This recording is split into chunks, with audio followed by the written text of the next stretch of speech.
Sheet of Nonsense, episode 11. Ours go to 11.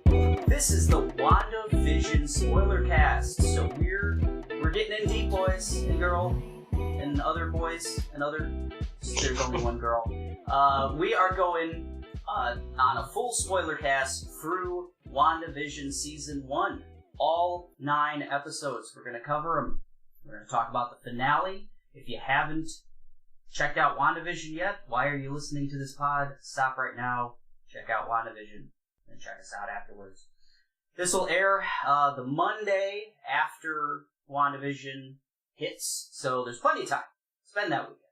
March 8th. March 8th. Those are dates. So, before we get to all of that, let's see what everyone's been up to. Josh, start us off. You, on the last podcast, mentioned a game you were playing, Amori, I think? I played a ton more of that. Holding up. Still can't give a final recommendation until it sticks the landing, but so far so good. What is it? Just paternity tests? Yes. What? Is it just paternity tests?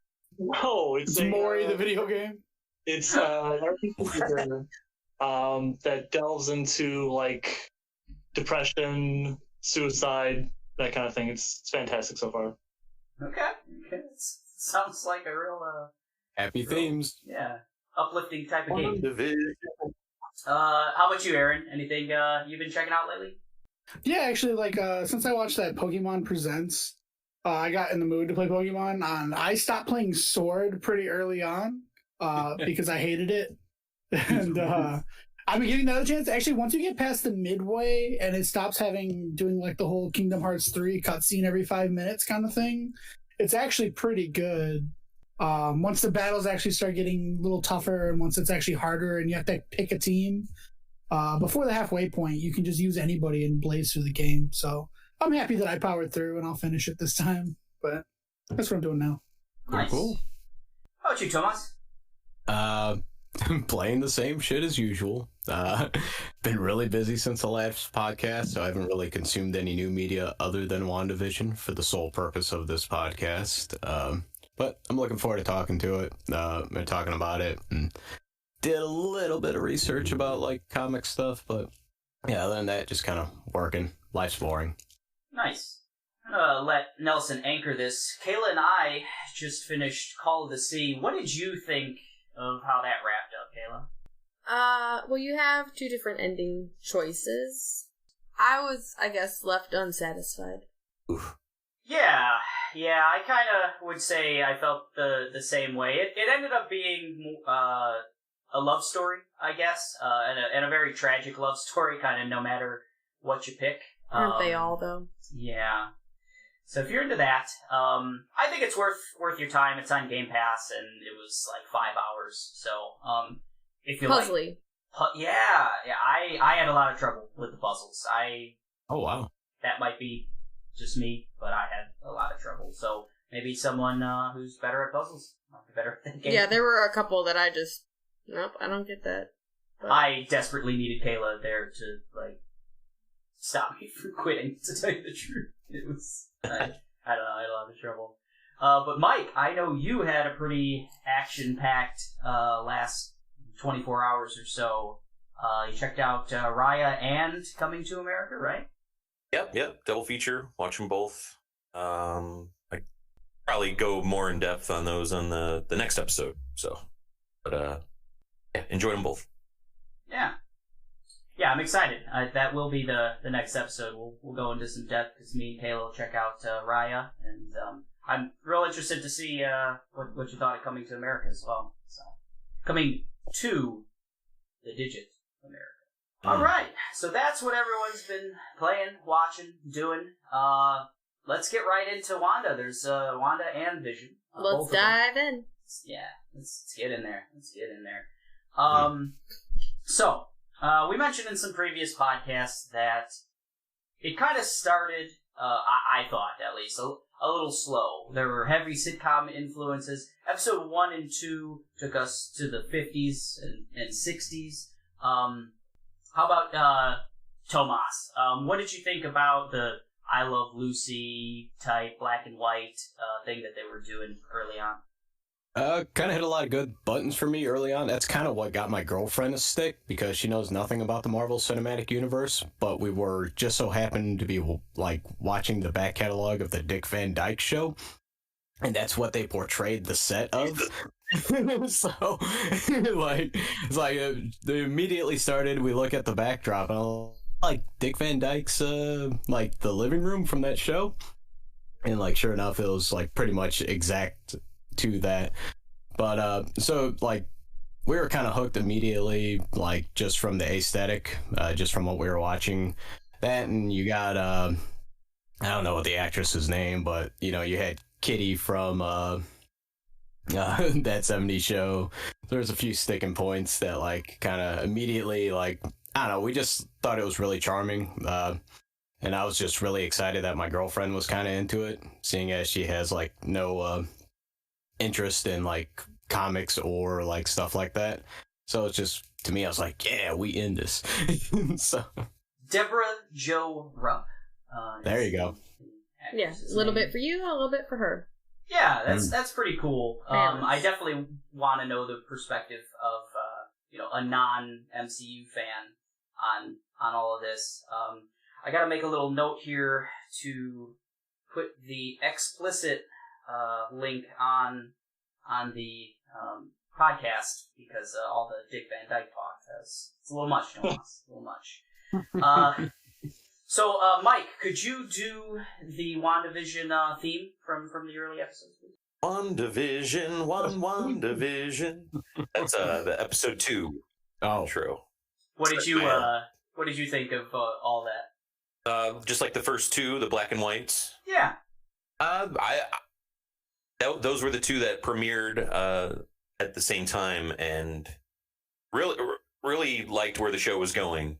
After watching those 2, really enjoyed just letting Elizabeth Olsen and Paul Bettany cook, and let them actually say, try to be funny, which they both do well, and not just be these kind of side characters in the bigger Marvel stuff. Haunted side characters a lot in the big films. Yeah, definitely. Yeah. How about Josh? Because you kind of binged it most recently, I think, out of anyone.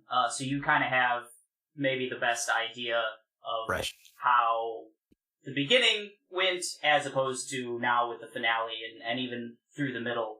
So what did you think of the first handful of episodes? First 2 episodes, I am motherfucking in. Loved it. Ate up every second of it. It was a tour de force acting performance from Elizabeth Olsen. I thought, this can't go wrong. Nothing could top this. This is fantastic. Loved it. Paul Bettany I wasn't so hot on, but whatever. Gotcha. There's no foreboding in your tone whatsoever. I feel like you're just gonna, you started strong, and you're just gonna say, man, in through the middle and in through the finale, they just kept going.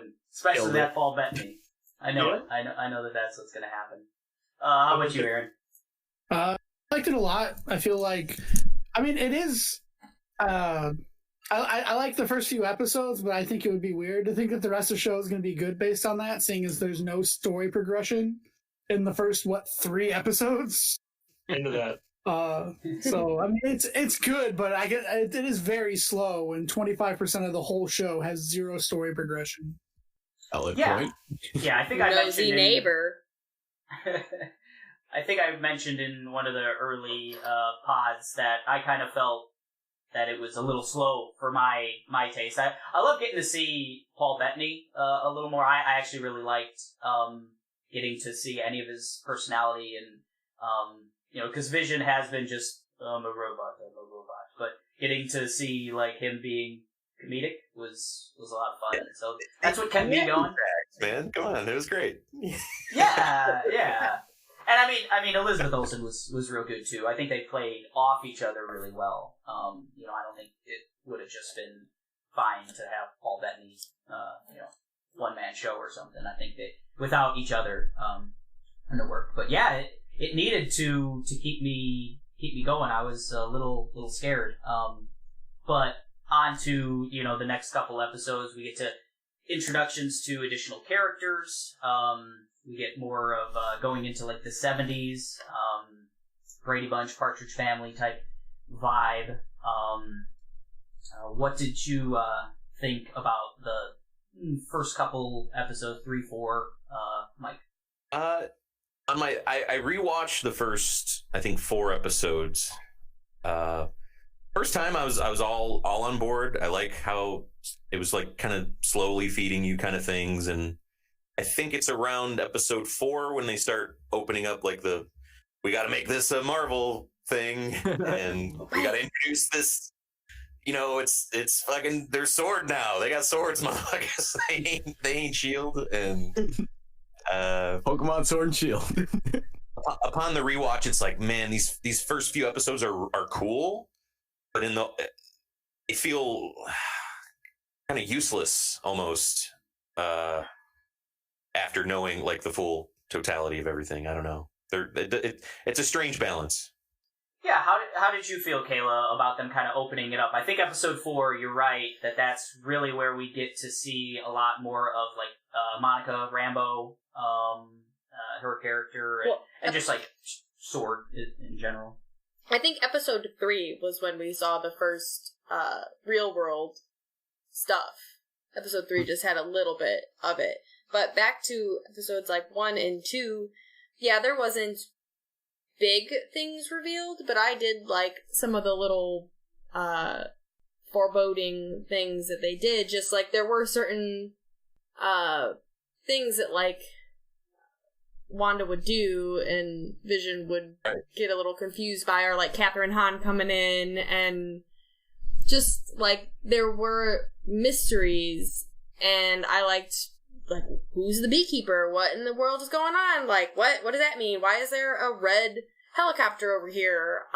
So I think that they planted all those seeds, and then in episode 3 and 4, they show real world and how those connect. So I don't think it was really that useless. It's just slow. Did you find it abrupt, Josh? Like the shift in kind of tone, anything like that? No, because I disagree that the first 2 episodes are slow / useless, just because the biggest part of the show I liked was all the subtle hints, the forebodingness, yeah, me too. That was going to happen. Right. 3 and 4, I was still with the show. The real world stuff was real confusing as to why it was there, and I can speak more on that later. But 3 and 4, I was still with it, still going strong. Same. What about you, Aaron? I didn't want... Oh, go ahead. I think I'm kind of in the middle ground. It's on the show. It seems like some people really like it. Josh is clearly careening towards a cliff on liking this show. But I'm kind of in the middle ground, because even when they get to 3 and 4, I'm like, okay, it actually seems like they can draw it out, because while there is the foreboding stuff of the first 2 episodes, there's no way to make that last an entire season. Right. Like, there were a couple hints of the story here and there. They have to move on, especially, and they have to do it big how the MCU does it. But it feels a lot like they're like, okay, let's find every B-side character that's not doing anything right now and toss them in this show. And to the point where Pulsar, or Monica Rambeau, It's Spectrum. Well, yeah, now. The last time I read about her, she was Pulsar. But they threw her in, and like I was just reading about the production stuff. Like, she wasn't even a planned character. They literally found out the actress wasn't doing anything and was like, oh, let's put her in the show. So like, and I feel like a lot of those characters have that feel. Especially Kat Dennings' character. She's awesome. She's probably one of my favorite of the show, but she's almost nothing like the character she played in Thor.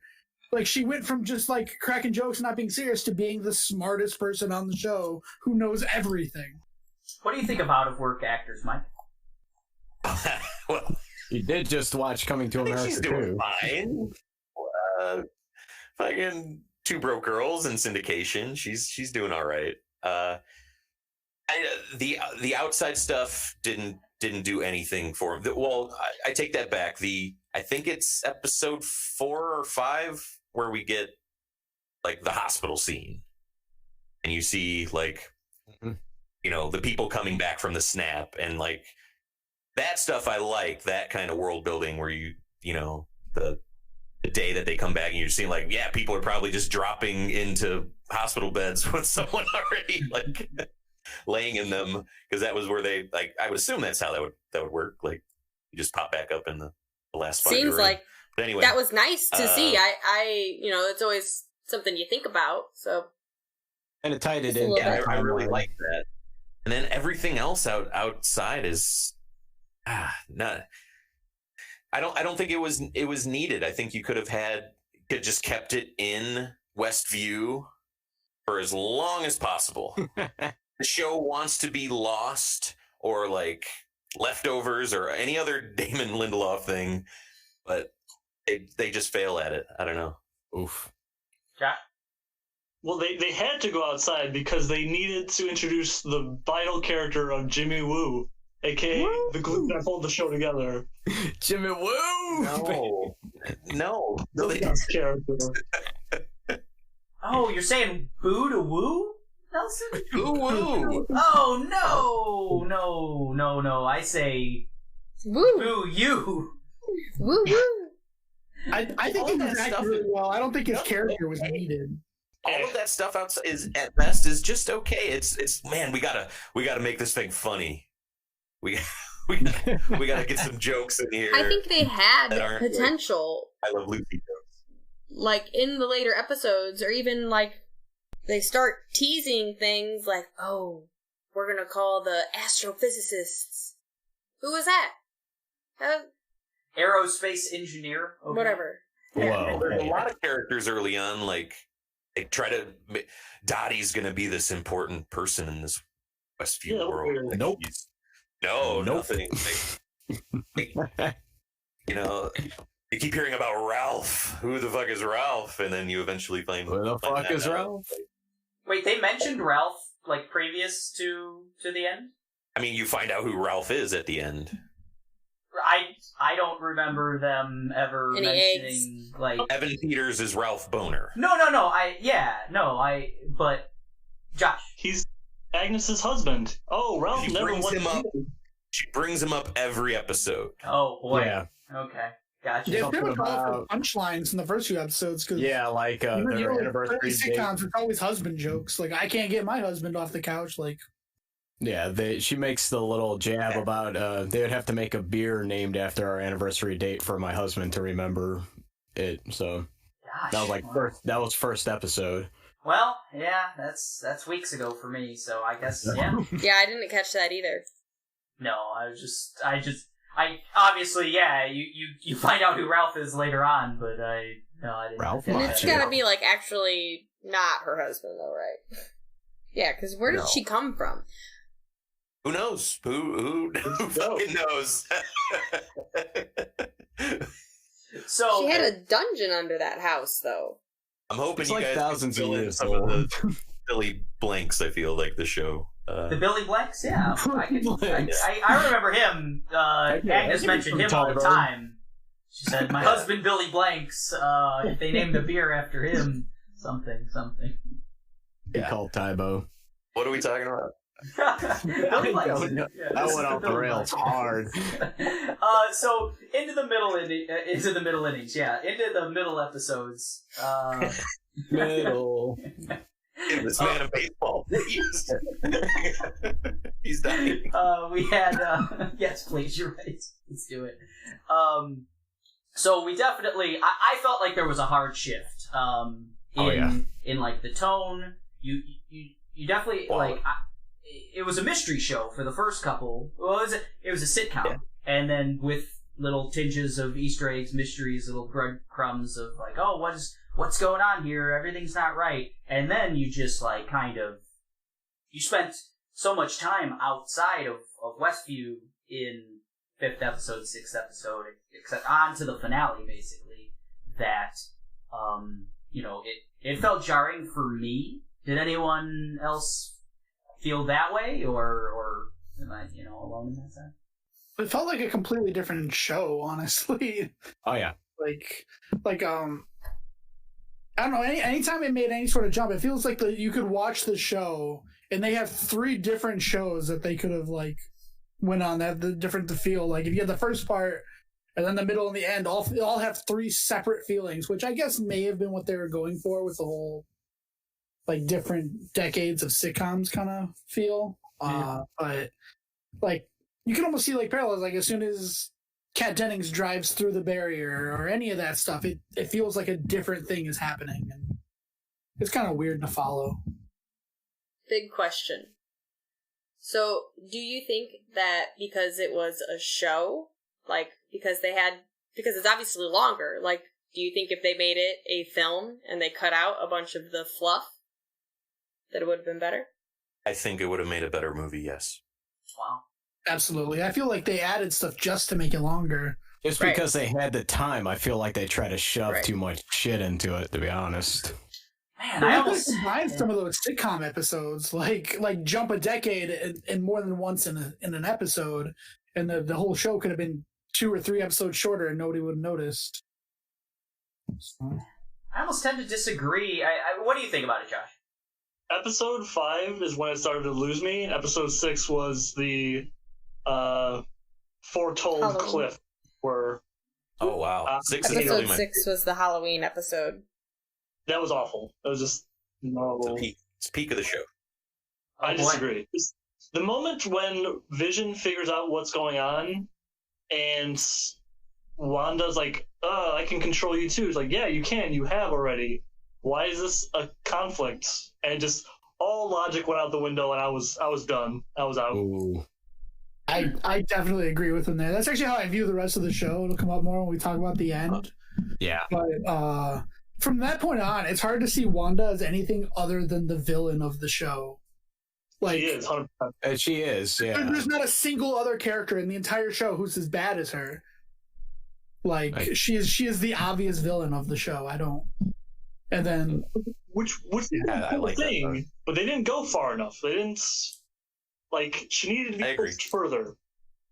Yeah, I can agree with that. Like that they didn't go far enough, but I don't think it's a bad decision to make her the villain, or even or it's wrong to feel that she is the villain. Like I think you guys are right in both accords. Like immediately once you see that she's kind of doing this consciously, or at least it's kind of... Now she knows. Now She's she still knows, doing yeah. it. Yeah, it seems like she's doing it consciously or whatever. She's just a villain, and that's cool. That's fine. A tragic villain, mind you. Grief. Yeah. Beat One thing you I over the did... head with grief. I did want to touch on, you guys mentioned it briefly, like the snap in, I think we said it was episode 5. I had such mixed feelings on that because visually, I thought that intro and everything was super cool. Like I was like, oh man, they're showing the snap. Like we haven't seen that. That's real cool. And this show did that a couple times where we got to see things that have only been touched on, but now we got to see some detail. So we did that with the snap. And I was all about it, but the moment I started, it got me thinking about it again and how kind of illogical that whole situation was. What are the chances that no one was sitting in that chair, or that chair didn't even move, that Rambo came back on? That kind of stuff. Yeah, Or how many people just fell on their ass? Fell out of the sky. They were in an airplane. yeah, Or a boat. Yeah, that's some It would have been logistical raining stuff, people. for sure. yeah. If they could have even touched on that would have been kind of funny. Just some dude just falls off a ladder or something, or whatever. See, I don't mind that leap in logic. I have a problem with the other Same. logical leap. Yeah. Explain. Go deeper in that. In episode 6, because Vision he has no memory of what his life was outside of this Westview life, Right. and he's starting to find out okay, what my wife, who I love, is controlling all this apparently, and she's fucking crazy. And My issue with that is, if this is such an issue for Vision, and Wanda has already shown that she can easily wipe his memory and start over and reverse time and all that, Why doesn't she do that? Why is there this weird tension and conflict between the two of them? Yeah. Once the spell is cast, it can't be undone, sir. I think they do a poor job of letting us know what is Wanda in control of this at all times? Is someone behind the scenes? I don't know a complete answer to that. Yeah, she loses her Because grip you guys at also- multiple points. When you bring in certain characters like Monica Rambeau and Agatha, they didn't seem to be totally controlled by Wanda. Agatha was putting on a show the whole time, so... Right, so she was totally unaffected by Wanda. Yeah. But also, it seemed like Monica was at times, like when Monica helped birth the babies, then she was like, yeah, your brother, he was killed by Ultron, right? Like, so that was of her own will that she brought that up. Not controlled by Wanda. I think there was points where they, like, show that, like, Wanda, like, power was slipping. There's like, stuff in the comics, too, where, like, you know, she has quote-unquote kids, and, you know, Agatha Harkness is in the comics, too, and she was, like, her babysitter and Wanda and Vision in a comic at one point, and she realized that, like, the kids started to fade, like, when, like, Wanda lost concentration. So, like, it kind of, like, hints to, like, shit like that. Like, when she loses focus or, like, whatever, like, parts of the illusion slip. I think there's still, like, ambiguity at that point, like episode 6 or whatever, when things are unraveling. At least for me, there was still ambiguity of, like, I wasn't sure, still at that point, that Wanda knew what she was doing. I mean, there were, like, fan theories online, too. Oh, is she just being controlled by Agatha? Or it's Mephistos, right? Is, like, one of the big characters. Phone. Oh, sure. Yeah, like, there's all kinds of, like, potential things that even, like, oh, S.W.O.R.D. was, like, this was an experiment that they were running. Like, there's just a lot of things that could have been, like, where I don't think it was just cut and dry. Oh, yeah, she knows exactly what she's doing. She can just easily, like, reset. It's all good. And she's just, like, 100% the villain. And there's no, like, ambiguity to that. There's no question. Like, that's how I felt looking at that. Agatha wants to know how she does it, and Wanda's like, I don't know, she had to relive it to see what happened. Like, she didn't know at that time, like, how she got there, necessarily. Mental breakdown. Are we supposed to believe she was just basically on autopilot. Are we supposed to believe that Agatha, like, sensed, like, a big magic thing happen, and she, I think, like, infiltrates the hex at some point? Then how is there a dungeon in the basement? No, yeah, I do think that's what I took it from. Like, it seems like she has the ability to absorb magic, right? So I feel like she's attuned to it as well, in a sense. So I feel like, at some point, they don't show it, they don't explain it, but I feel like she felt it, she felt the glitch in the Matrix or whatever, and, you know, somehow found her way there through voodoo, you know? Like, the voodoo that you do. That's how because I had that same question, like, oh, it was just a huge coincidence that this ultra-powerful witch was also in this town that, like, Wanda wound up in, like, kind of randomly. That's too much for me to, like, wrap around. Like, do you guys think I'm right, or are there other theories on that? Josh, do you think what? I thought it was pretty clear cut that she went there for Wanda. Yes. Okay. Yeah, I agree. Gotcha. Like, seeks out that whole, like, chaos magic or whatever they call it. Yeah. I think that she knew what it was, she sensed it, and went there hoping to take it. And they show her whole little backstory where they thought she was, like, originally the Scarlet Witch, and that's why, like, all of her witch coven try to, you know, get rid of her. So they touch on it a little bit, but, like, so that's getting into, like, episode 7? Is that when we get the big reveal at the end of episode 7? Probably. Episode 7 is titled "Breaking the Fourth Wall." Okay, and that was after the Halloween episode. I wanted that was to mention the cliff for me.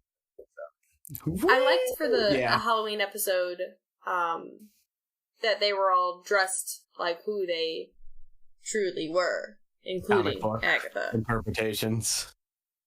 it was, yeah, that's Right, a good point. That was one of the Easter eggs that kind of paid off, I guess, or little, like, clues that kind of paid off, because a lot of people were all over the internet with their theories and everything else. Mhm. And first you get to see, Wanda and Vision in their, like, classic costumes, but, like, Vision's a luchador, right? Like, of course. And, like, Wanda's, like, you know, just for whatever reason, a witch and stuff. Aaron, did you have some? My only thing about that is either they were sloppy in their attempt to do an Easter egg where they gave her original costume, because by the end of the show, that whole stylized like thing on her head is supposed to be like a symbolization that she's the Scarlet Witch. Yeah. So either she knew she was the Scarlet Witch when she did her costume for that episode, because she's the one who's controlling it, or it was just a sloppy Easter egg where they gave away story because she shouldn't have known At that point, that's what she's supposed to. That's what she would look like. The first thing that brings up a good point that I want to remind everybody is that I think it's in episode 2. The big bad white corporation guy's like, okay, what's her name? Does she have any funny code names? Just to make sure that everyone knows she's not the Scarlet Witch. Yeah. I thought that was really funny. Yeah. A little wall breaky. I like that. I thought that was a funny joke, but like, just it's like what I'm saying is like, either she knows that's what she'll look like as the Scarlet Witch, because in this world, that's what happens when you're the Scarlet Witch, is you get that whole design, or she doesn't know and they just put that in the story just so people be like, oh, that's her costume from the comics and the cartoon. Like, it just seemed like a really sloppy thing to do story-wise, and it doesn't track logically. I mean, this is a show that expects you to watch however many Marvel movies plus an additional couple X-Men movies, and fucking Kick-Ass to get all of its references. Like, it's winking all the time, and so I think it comes out as patronizing sometimes, honestly. A little bit. Like, Wow. these were like hard sells. Like, my girlfriend was all in for like the first 4 episodes. She watched the whole thing, but like, this was like all the shit that like completely flew over her head. And I told her, I was like, there's like 13 years of back catalog that like you just haven't seen. She's never read comics. There's nothing. That's why like the first few episodes were really great for her, because there's like, oh, it's just these, you know, it's this charming couple stuck in, you know, the sitcom kind of situation, you know, very self-aware.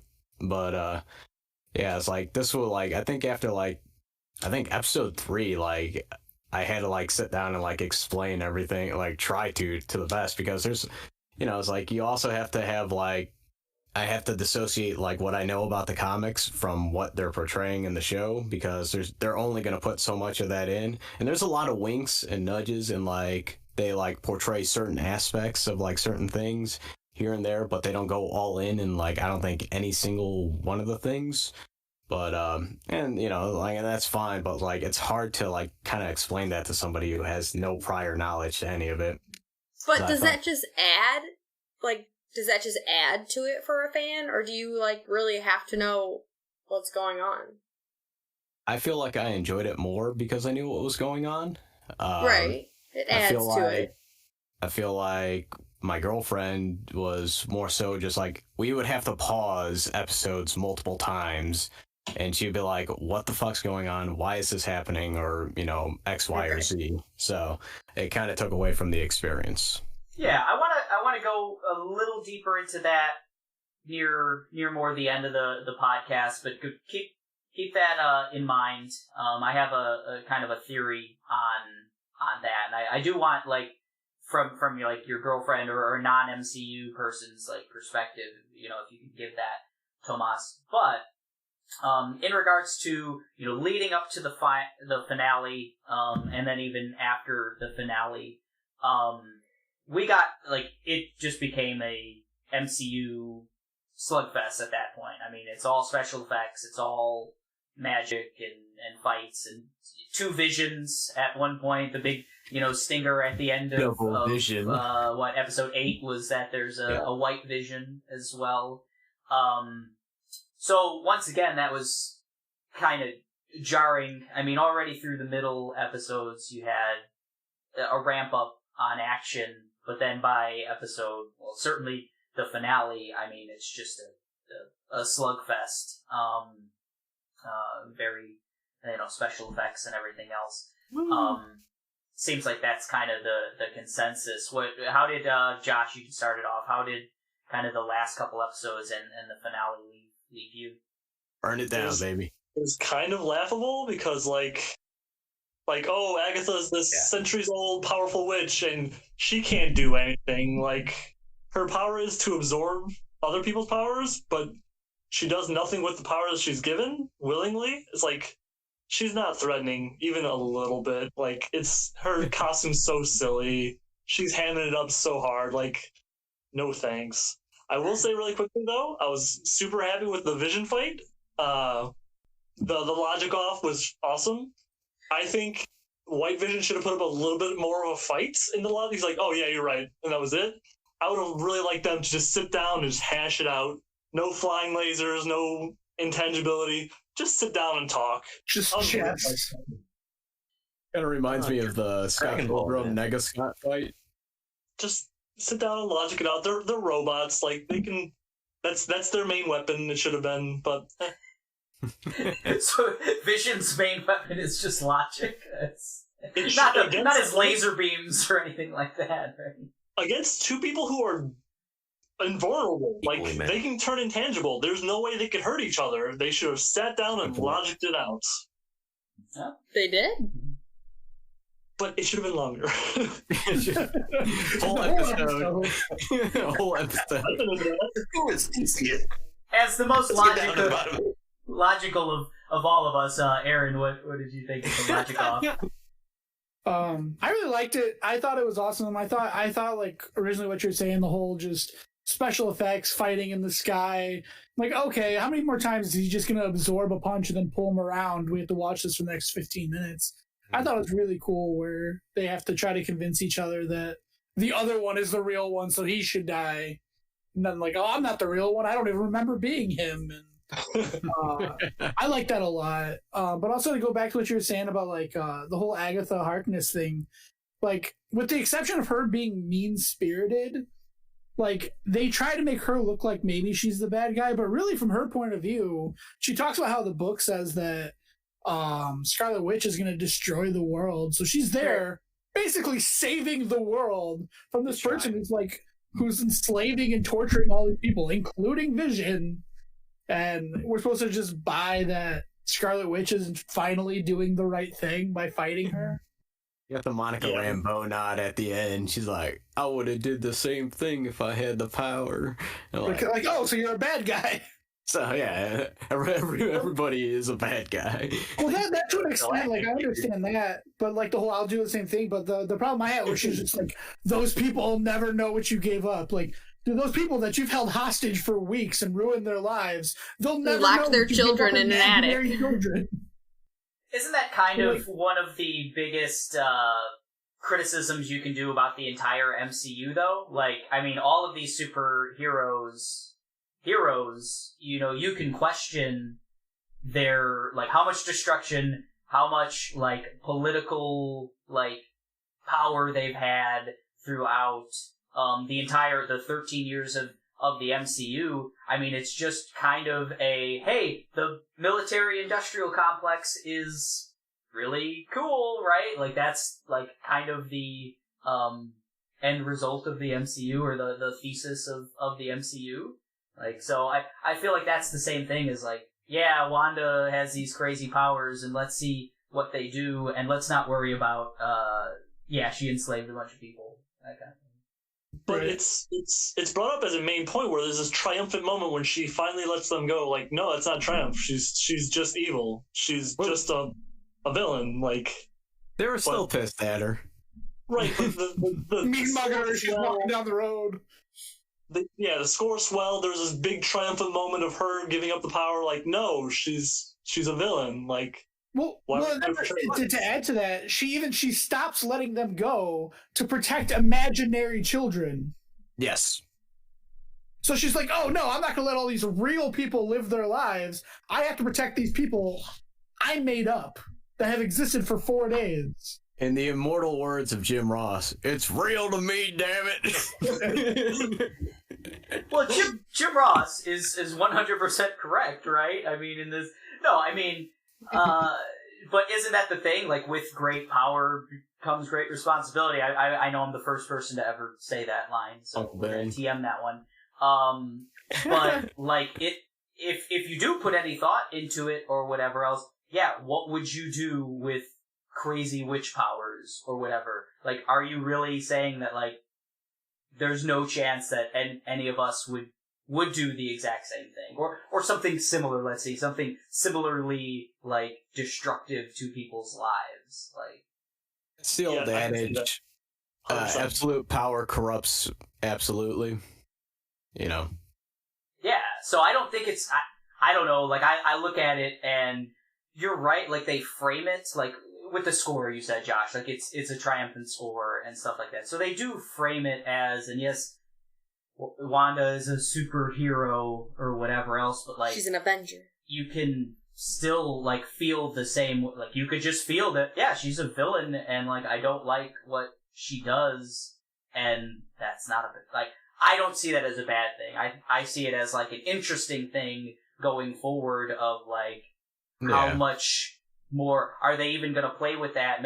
I hope that they will play with that concept more of, like, are, you know, the Avengers or the heroes or whatever, are they actually the heroes? Tomas? Can we talk about, like, theories yet? Or, like, oh, yeah, go to town. Go to town. Go to town.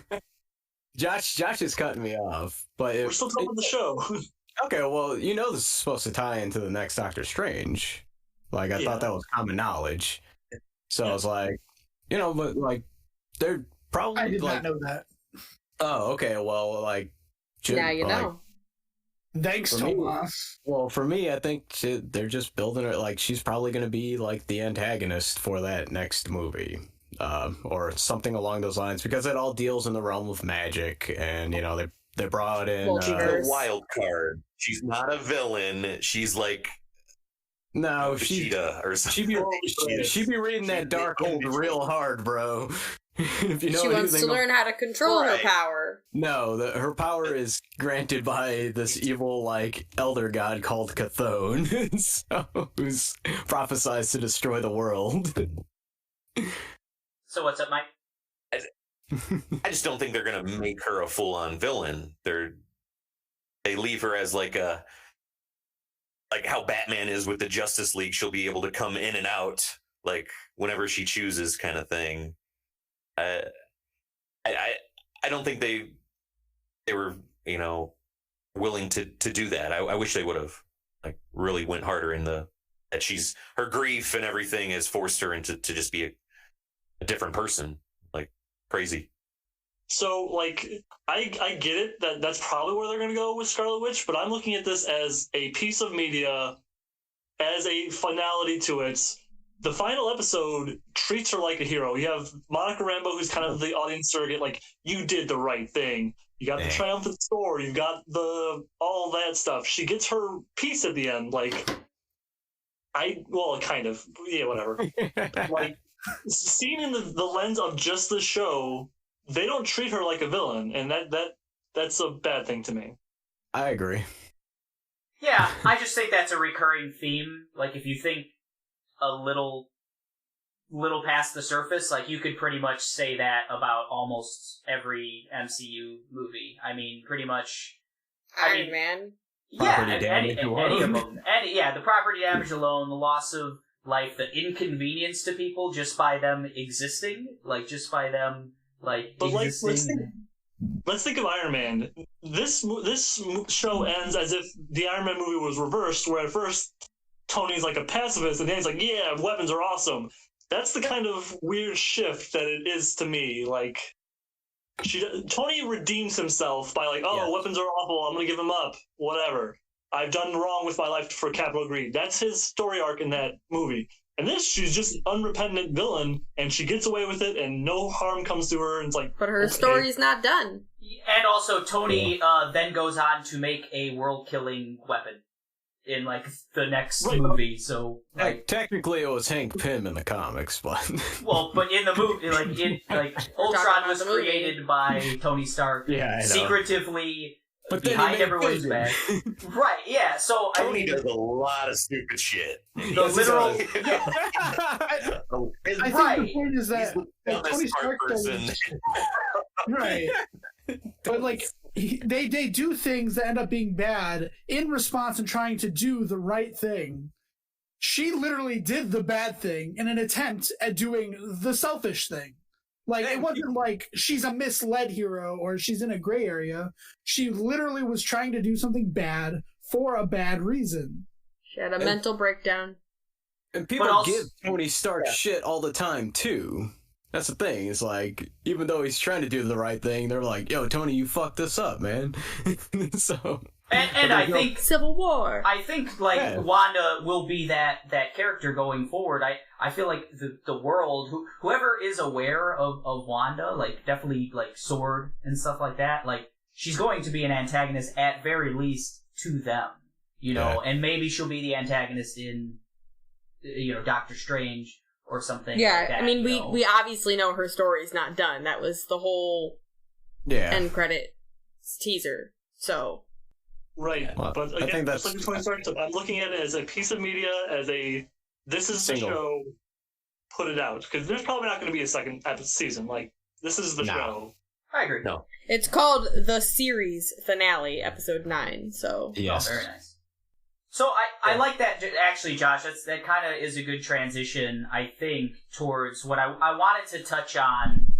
So, Josh, you keep saying this is a singular piece of media and everything else, and I think Tomas made a very good point, especially in regards to like his girlfriend and not being a fan of the MCU or just knowledgeable or whatever of the MCU. I don't see this as a singular piece of media. I don't think you can.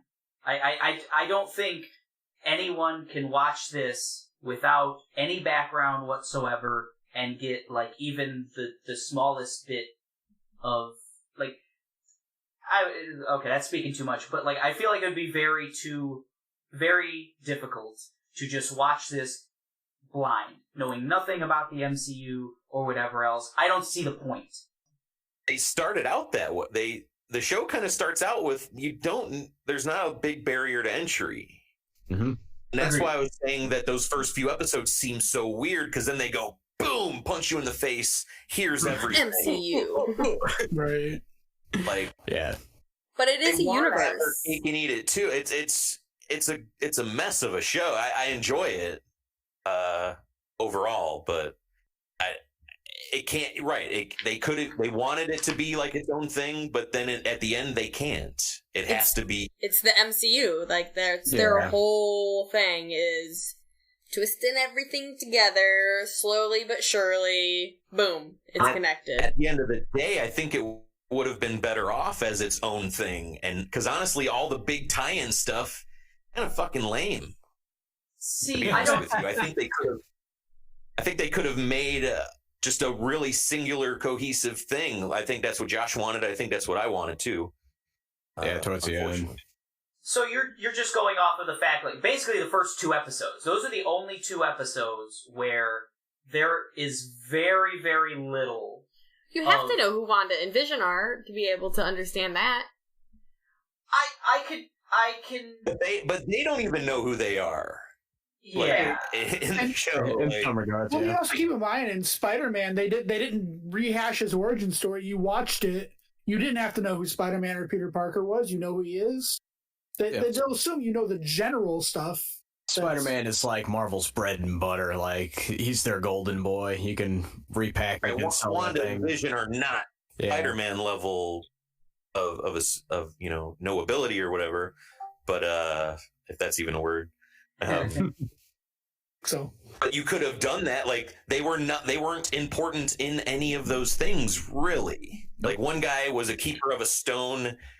The other chick, who know, like sometimes she has an accent, sometimes she doesn't. That was their importance. It was kind of a clean slate. This could have been, something Could have did anything with it. ancillary, I guess. Clean slate. I like that term because this is actually supposed to be what kicks off the next phase of the Marvel universe. Yeah. So you couldn't ever do that. But it wasn't even supposed to do that. Falcon and Winter Soldier were supposed to be. We were supposed to have seen that already.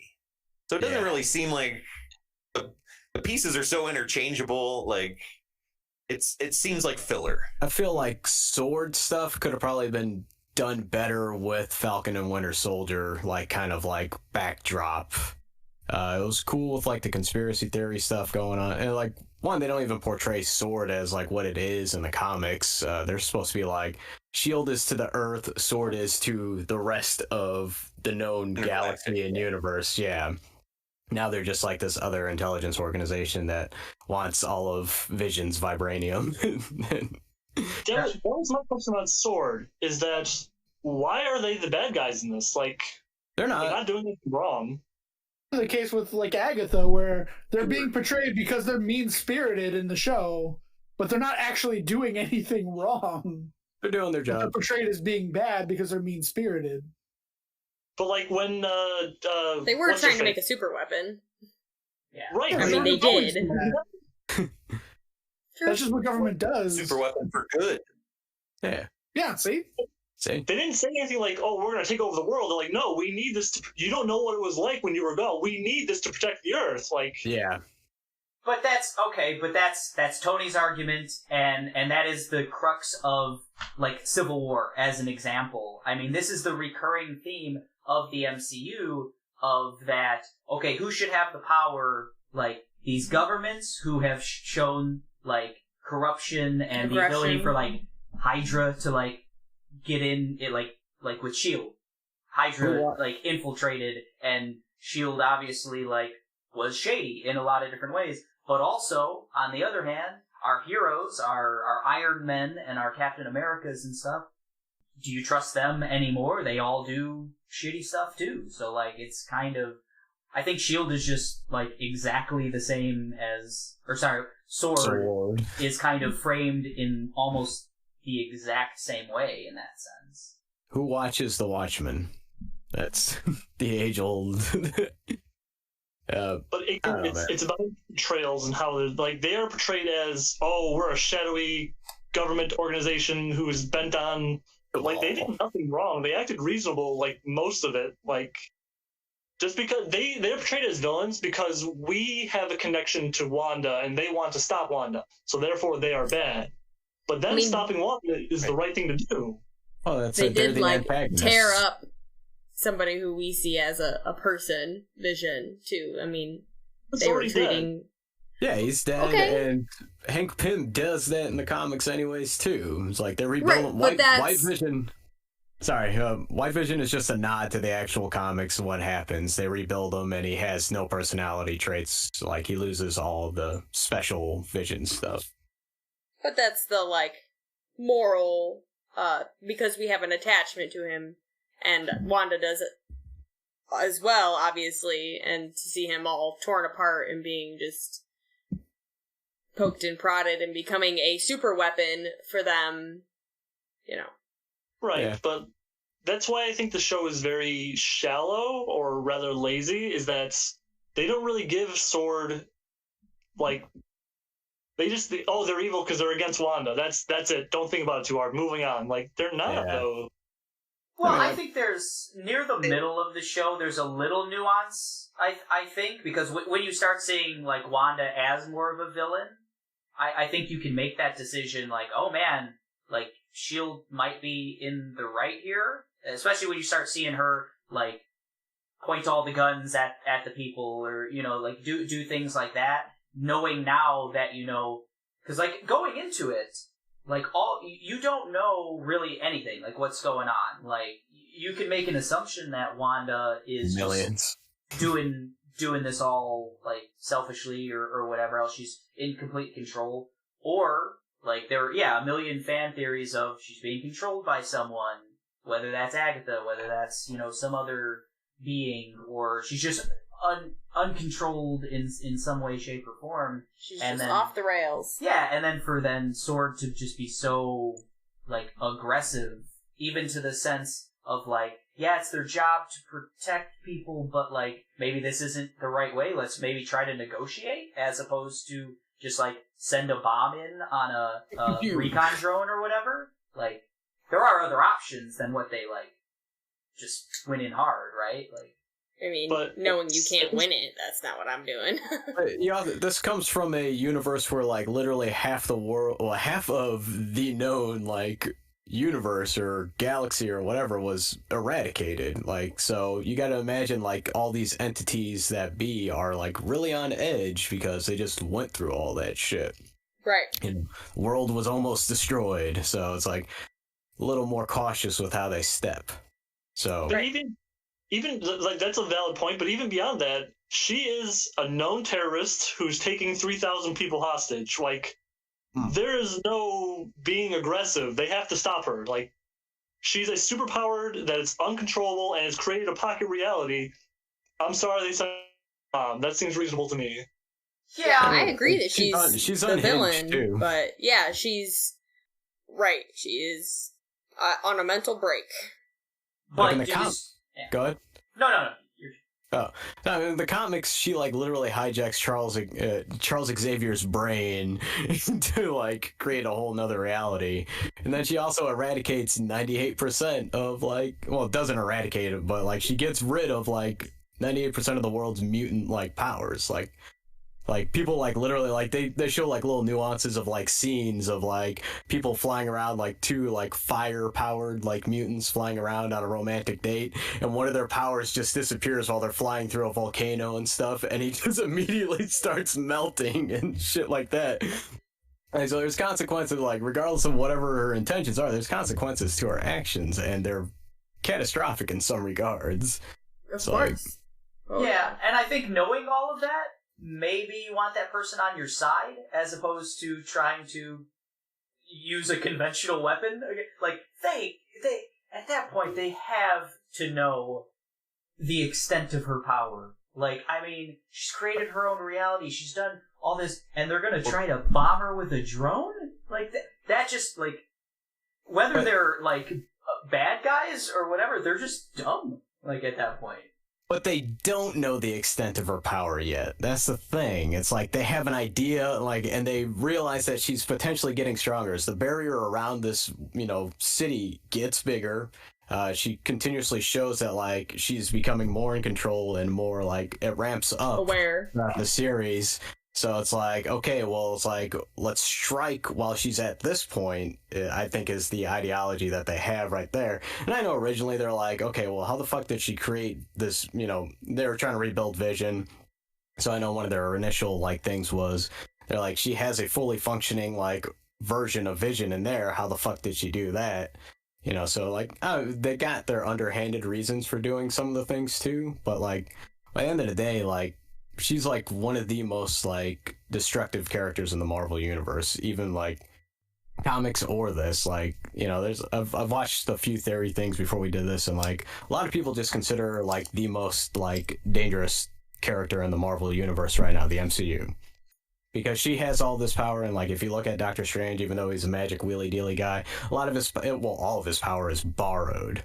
He gets it from like these three like alien dealies and other artifacts and shit like that.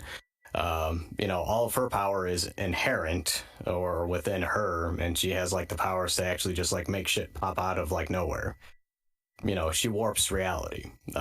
Doctor Strange can't do that, so that's why I think it's going towards that direction. Like she's going to become an antagonist in regards to his new movie. Yeah, I think you're right. I think that's kind of what they're setting up in some way, shape, or form. Who knows? That they could change that a million different times. Oh god, yeah. But one thing, so I don't think I ever really got my. I think there could be a bubble, coming up in the MCU, meaning like for your girlfriend as an example, Tomas, a new entrant into the MCU. Really tough right now, I think, especially with the new stuff. I'm going to assume Falcon and the Winter Soldier is going to kind of be very hard to parse as well, in a very similar way to WandaVision, where like they're going to be constantly referencing people pulling in characters, wanting to tie it into the MCU. I think they just like have to at this point. Like that. Like I don't know if to me, if they would have just kept WandaVision as like, oh, we're just gonna do funky sitcom stuff. We're gonna put no MCU stuff whatsoever. Just do a comedy show featuring Wanda and Vision. I don't know how popular that would be. Like, I don't think people are gonna. I don't know how. I guess I'm speaking like I'm projecting maybe, but like that doesn't sound as intriguing as like where is the MCU as a fan. I'm a fan of the MCU going. Like, tell me where it's going, and I think this, even if I don't like the direction exactly or like how they executed it, like it at least is leading me somewhere, right? Like Mike, but I think you might be on the opposite. You wanted just like a sitcom featuring superheroes, right? I don't think it wasn't trying to be like a funny, silly sitcom. It was trying to be like a mystery, like thriller kind of thing. Like they wanted it to be that with a facade of, 50s, 60s, 70s, 80s sitcoms, which turned out to be Wanda liked to watch those as a kid. That's fun. She loved watching Dick Van Dyke as a kid. Wait. Does that mean Tomas is going to turn into a super terrorist? Is that what we're saying? Absolutely. You already did. I did watch a lot of Malcolm in the Middle too, so Right. big Bryan Cranston fan. I had thought when I was watching the show that ultimately, especially when they showed Agatha, when it revealed her the first time, that she was going to have been being manipulated and thinking she was in control when she wasn't. And I thought that would have been like a really cool twist. And she's a victim of this too. But they just kind of that's really sloppy. There's feel a like, lot of directions it could have went. Can you still read it that way though? A little bit. I mean, because like that's. Nelson, you used the term sloppy, and I agree. Like, I think it was sloppily executed, the Agatha reveal and all that. Mm-hmm. But I think it's supposed to be, like, impactful. You're supposed to see that, yeah, she's pulling the strings more than Wanda is. Wanda's racked by grief. She assisted a lot. Yeah, I don't think Wanda maybe does this, or maybe she snaps out of it earlier, or anything if Agatha's not there. Maybe. I don't know. I mean, what do you think? Agatha egged her on, but I think she had already created it. It was already her thing when Agatha started influencing her. So, I mean, it was going to happen with Agatha involved or not. Agatha just found a way to twist it to her own uses. Yeah, because, like, the scene where Vision's outside and the neighbor's, like, cutting his fence, his cement fence, and, like, Agatha's there, and he, like, tries to tell Vision, like, things, and Agatha was the one behind the scenes, like, nope, back to being in a show. Yeah. So do you think, then, that Wanda is just complete? I guess the biggest question of the entire show and how you view Wanda, villain, or, tragic hero or whatever, or something in between, is whether you believe she is just fully conscious of everything she's doing, fully aware, knows that it's hurting people, and she's just being selfish, like 100% of the time. Well, I don't think she was trying to hurt them. She even says at the end, she thought they were happy, kind of like a Matrix situation where she's just using them, the good life in their own mind, and they're happy. She didn't realize they'd be hurt by it, but at the same time, you don't take somebody's free will and expect them to be better off. Like on the fringes of town, she doesn't even know that those people are just stuck in like a cycle of like mowing the lawn or something. Like they just do that for all day long. And all the extras. My favorite part of the show is when episode 6, when this is on the outskirts of town and he's seeing all this, and he runs into Catherine Hahn and he snaps her out of it, and she gives this really good like monologue about like, oh my gosh, like your vision, and you're dead though, and everything. What? And then you're led to, then it's Agatha all along. Like, was she ever against her will in this situation? What, like, watching the first few episodes again, yeah, she's the nosy neighbor. She's around all the time. She's trying to find out how does Wanda do all this. But then they want you to, it's constantly back and forth, flipping back and forth. And I could never grasp my head around it. I feel like I read it as everything's just an accident. Like, she got there, she was consumed, like, they show a scene where she winds up in Westview, right?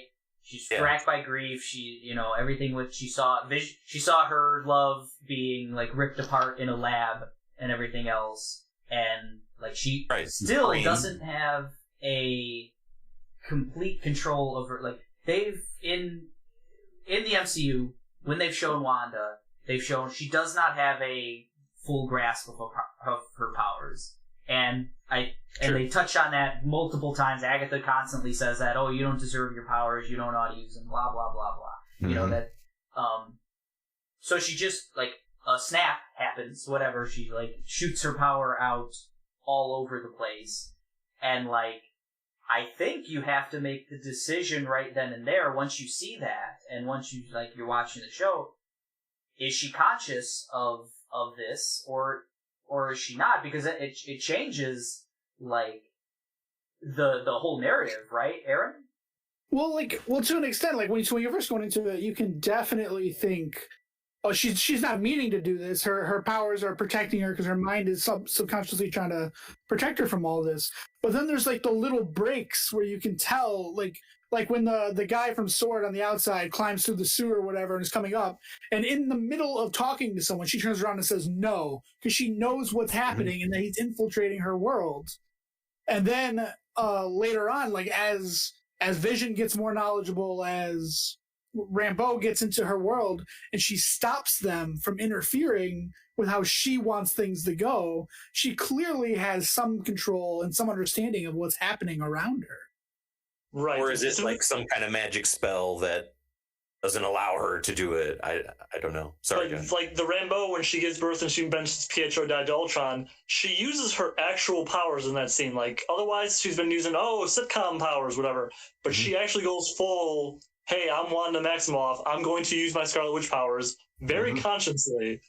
Like, by that time she knows. Whether it started as subconscious or not, she's actively controlling that time at that point.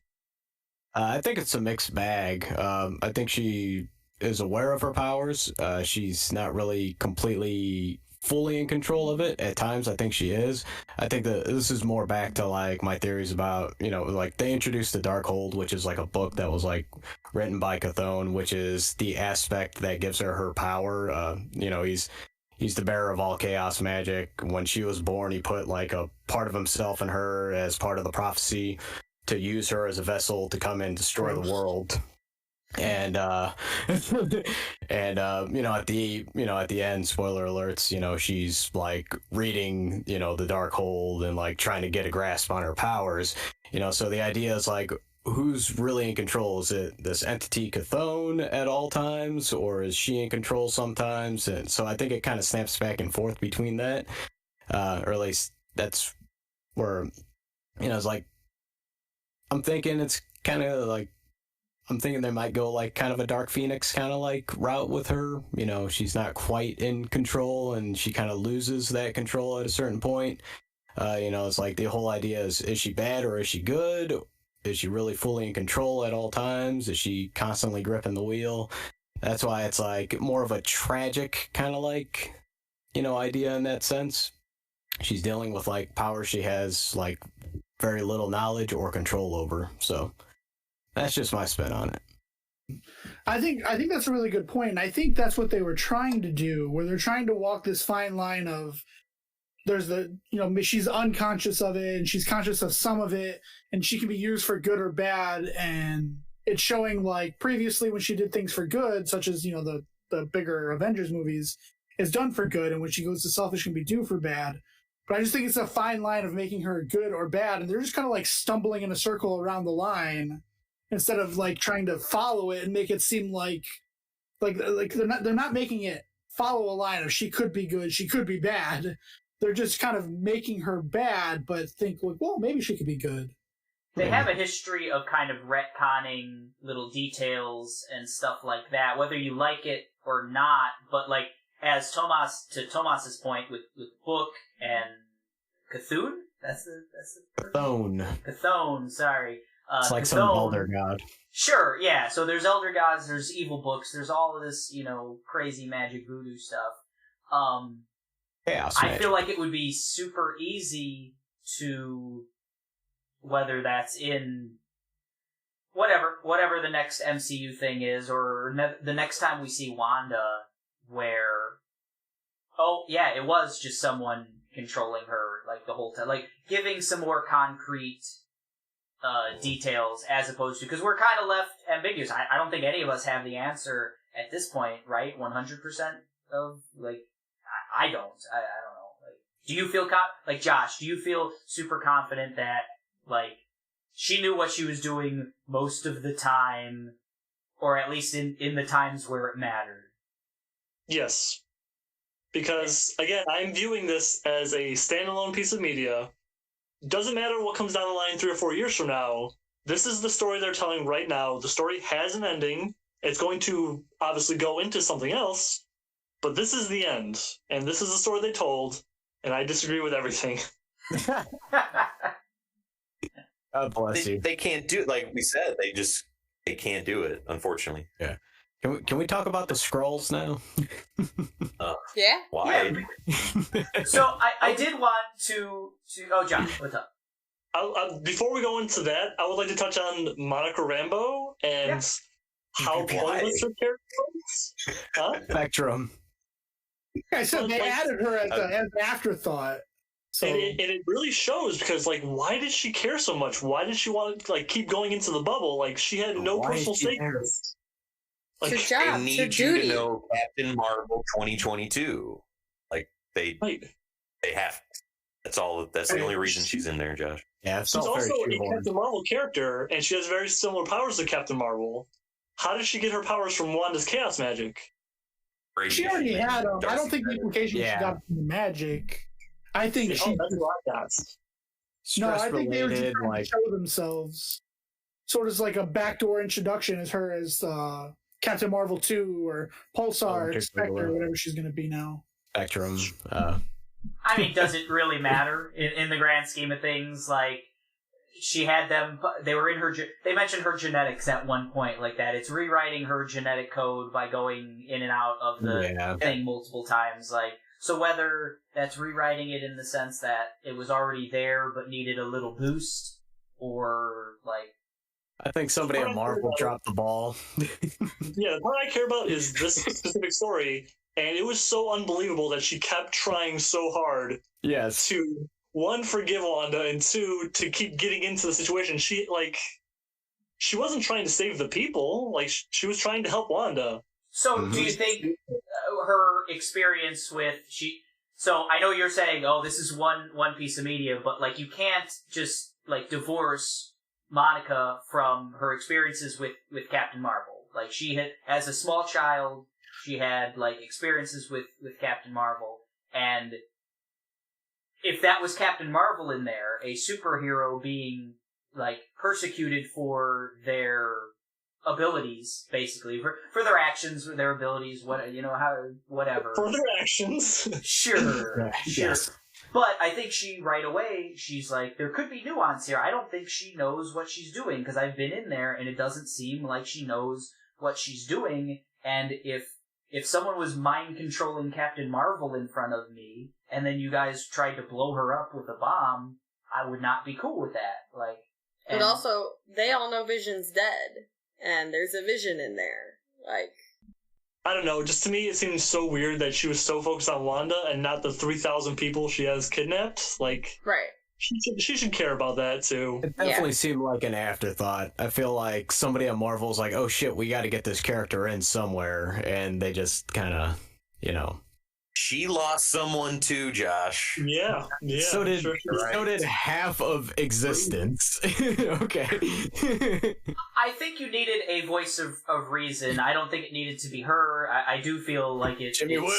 Yeah, it's like just they really shoehorned it in there.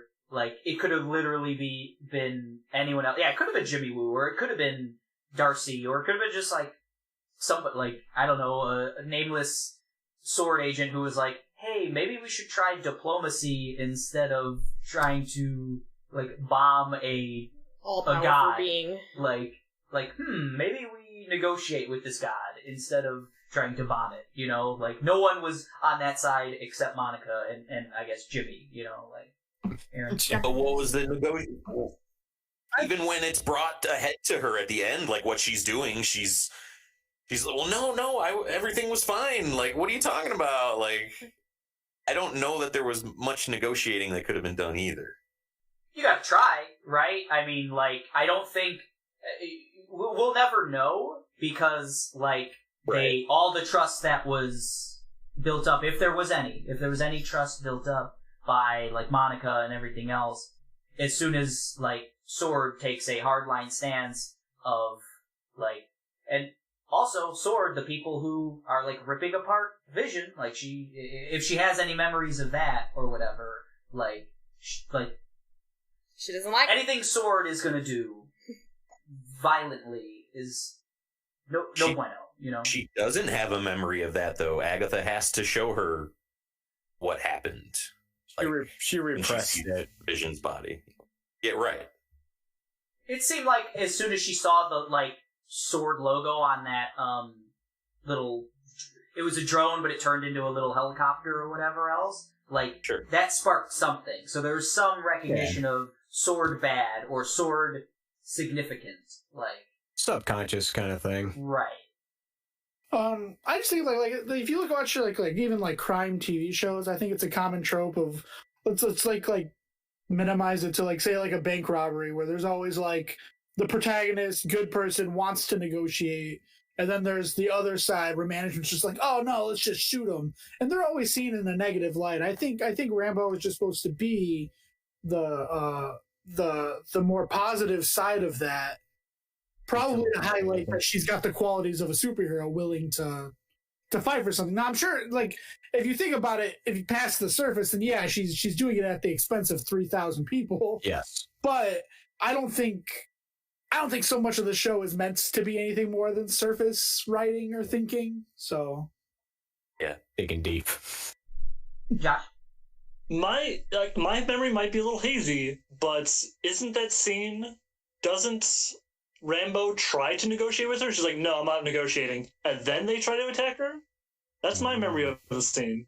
I mean, she she wanted another pushed it. shot at it, but Right. But she was also still being like threatened, like just because everybody was threatening her and one person is like, no, let's talk, doesn't really bring my guard down. Yeah.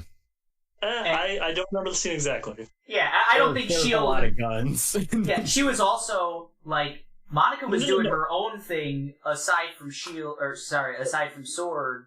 Like, That's not what I'm talking about. I'm talking Oh, about the drone scene where they send in the drone and she's talking to her and she's like, "No, I'm not negotiating," and then they try to drop them. I'm not talking when she gets out. I'm talking about the drone. Right. the drone was.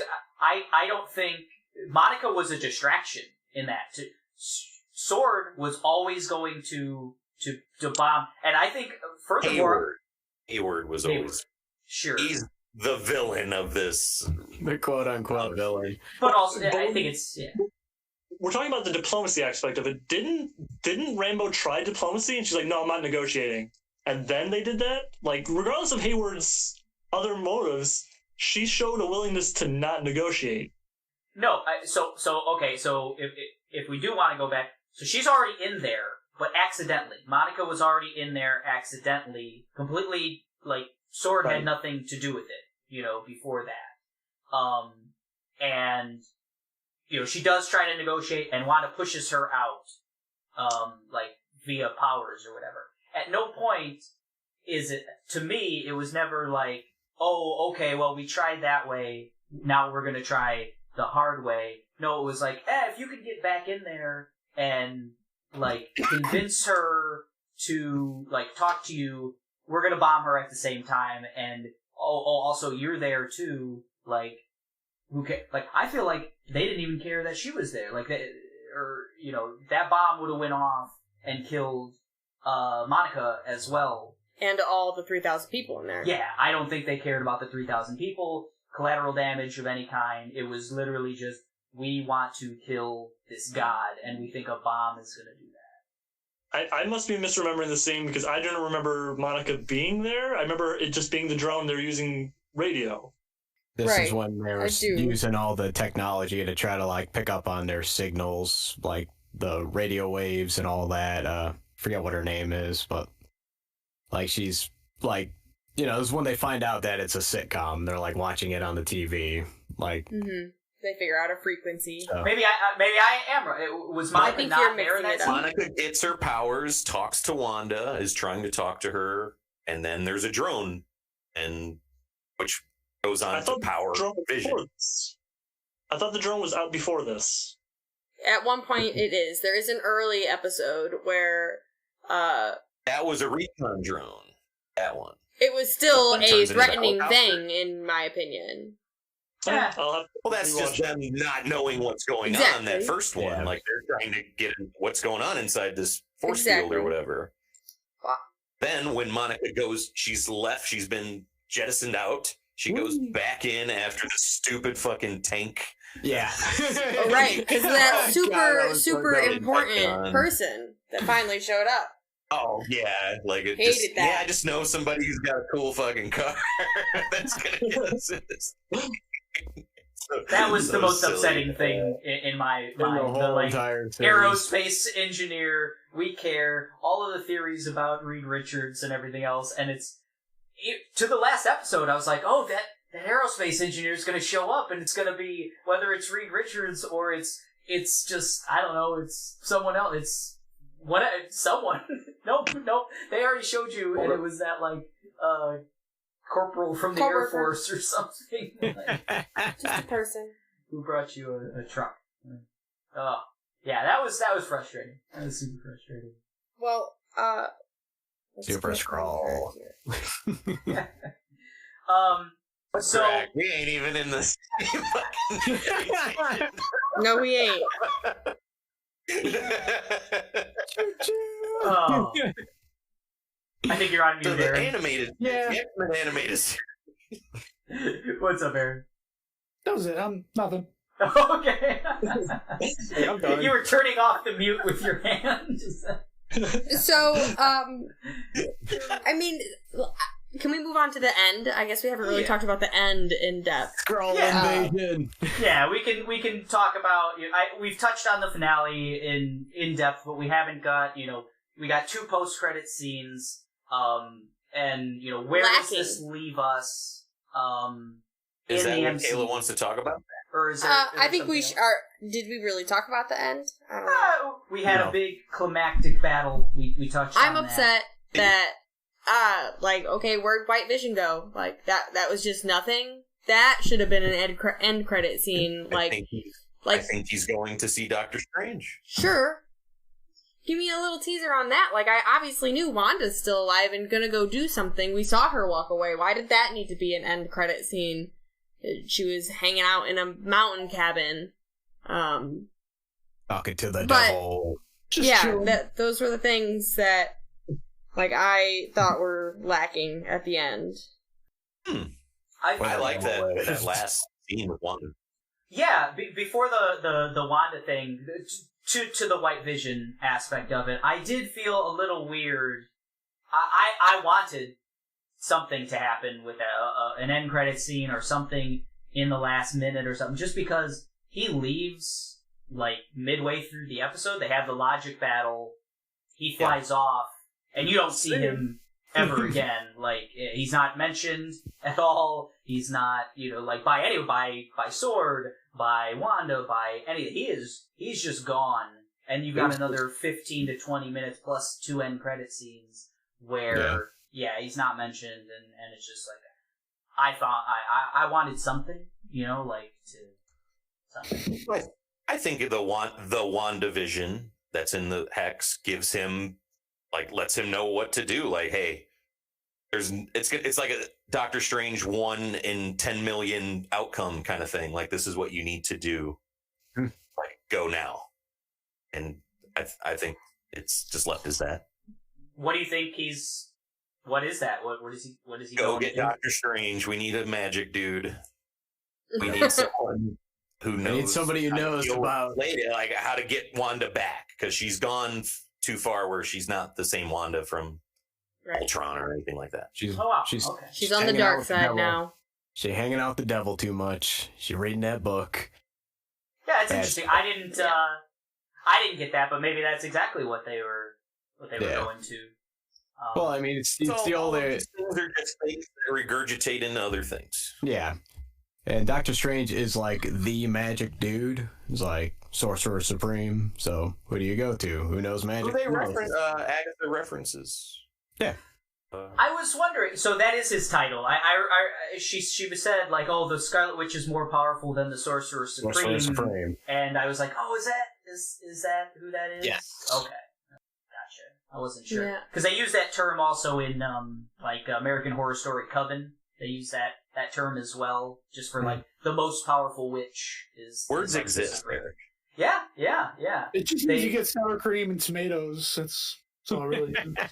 I thought it was like a Motown reference or something. I was like, oh wow, she's got better pipes than the Supremes. I also got really excited when Woo when he broke out of his handcuffs and he's like, I'm calling Cliff. And I was like, oh man, who's that gonna be? Nobody. Nothing came of that. Like, why did he even do that? When the FBI showed up I thought he was calling Hawkeye. That's exactly what we said. We were like, wait, Cliff, that's Hawkeye's name, right? But it's Clint, right? It doesn't say Cliff. It's Cliff. He's like, Cliff? hey Cliff, it's me. Can you be here within the hour? Oh, With an F. Yeah, he's just talking to somebody. Why was that a thing? Why was that a thing? It was just a funny setup for a joke was all it was. Yeah.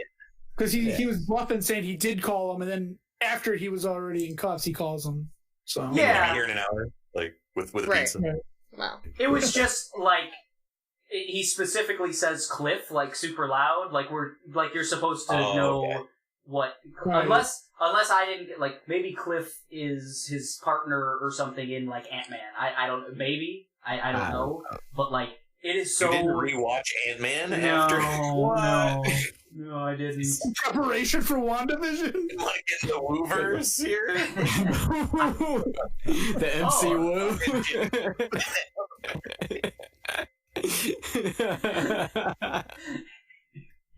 Oh boy, the Wooverse. I'm into it. It's the MC Woo, baby. Yeah. No. Okay, the MC Woo. Alright, okay. Will Apple allow me to title this "The MC Woo Ain't Nothing to Fuck With"? We'll see. Let's go. Okay, I'm gonna talk to my contacts. I'll get it passed through. So the after credit stuff. I guess we should get into that. There's 2 after credit scenes. Super strong. We get Monica walking into a theater, summoned by a random FBI agent who we find is not a random FBI agent, is a Skrull, a shape-shifting alien who was they were introduced in Captain Marvel. And apparently in the comics they kind of control the whole world, right? That's like their Skrull thing. invasion, baby. Yeah. Who's who? Secret. So it seems like they're maybe doing something with that more than they... Because Captain Marvel didn't really play on that, I think, as much as people thought. Yeah. But at the end of the events of Captain Marvel, we find out that Nick Fury is up in space with the Skrulls. We're assuming it's Nick Fury. Well, no, what I'm saying is we know Nick Fury's up in space, he's hanging out with the Skrulls, and then the Skrull who's talking to Monica says, hey, he would like someone you know would like to see you, and specifically say he. She uses the term he. Yeah. I thought she meant Ben Mendelsohn's scroll, like the head scroll, but Also possible. Also possible. Yeah. But I think they're hanging out, right? but Like, the two of regardless- them are together right now. I think you're right. The series finale leaves us with a nice bridge to Captain Marvel and a bridge to Doctor Strange. Yeah. Do they? According Well, to you guys, you think he's going to see Doctor Strange? Yeah, I didn't get any strange feelings about this whole series. So, Strange is the magic guy. He's like de facto magic. It's Matt. Yeah. Josh, Yeah. Beyond logic, they have flat out said WandaVision leads into Doctor Strange. Like that is Yes. a known public thing. Yeah, that is very much a thing too, and I think I mentioned that like an hour That's ago. really what I'm basing my Vision theory on. That is, It's not just you can't have conjecture. Hawkeye based against magic. Like you're not gonna bring fucking Clint into this shit. You got to get magic with magic. Like, but what if you bring Cliff? Like, Cliff might be the guy. Yeah, he can get there within the hour. Yeah. We've seen it. It's like a dude at the yeah, FBI. he must be some He, Fast. he parks the car. What he could get from Langley, Virginia, or no, that's a CIA, right? Quantico, where's that? That's New Jersey or something, right? Virginia. right next to Westview. It's right there. Oh shit! So he's really bad at driving. Actually, he's 20 minutes away and he can only get there within the hour. It's a big campus, man. He's got to validate. It's tough. Yeah. Can you validate my Traffic. So, does it leave you guys excited for what's to come? I'm excited about the Skrull invasion. I'm curious as to who's already been, body swapped. Who's a Skrull, who's not. To me, it's just a lot to play around with. But I don't know. I don't know how they're gonna do it with everything that they got lined up too. I was really excited. Like when I had seen, when I saw Captain Marvel, I was a little unhappy that it was set so much before, because I thought like they're wasting like the whole secret invasion company-wide story arc on just this one movie. And then they pretty much get rid of setting it up. And then they get rid of it being able to come there. When I saw the Skrulls, I'm like, oh, okay, maybe they'll do it this time. Because that's such a good story arc. I like it a lot. So. It's like this thing that like happens over a good period of time, like right. And they already super nerfed Civil War. I would hate to see that happen. In Secret Invasion. So like I think Civil War should have just been its own like phase of Marvel, to be honest, if they wanted to do that properly. But that's another podcast. I'm confused on the Secret Invasion thing, because I thought the Skrulls were kind of established as a good thing. Like, they're kind of protagonists. That's kind of confusing to me. Well, maybe they'll put not everybody in factions that or race. something. They could always make them flip it around, because it's like what, like a really long time between that movie and now. It's a And secret there's just invasion, Josh. Good ones and bad ones, just like anybody. Yeah, I think the faction thing's the way to go. Like, that's how I do it. If these people have been invading already for 30 years, 40 years, or whatever, or longer, who knows how long they've been around, you'd think, there's gonna be different factions amongst that, and that's easy. That's an easy way to do it, I guess, is say like, oh yeah, just a handful of them are, like, bad. They were Hydra all along. Yeah, but it sounds like what we know is coming up sooner rather than later is Falcon and the Winter Soldier, and it doesn't seem like we have any nice specific bridge of connection there. No, I think Nelson mentioned that wasn't actually supposed to come out in that order, right? Right. Right. We were this would have been a Winter Soldier spoiler cast. Right. Had it gone. Oh, okay. The original roadmap for it. So. Gotcha. So we should assume that that there's not going to really be any. Maybe at the end of Winter Soldier or something, they'll show a flashback or something of Wanda, maybe something.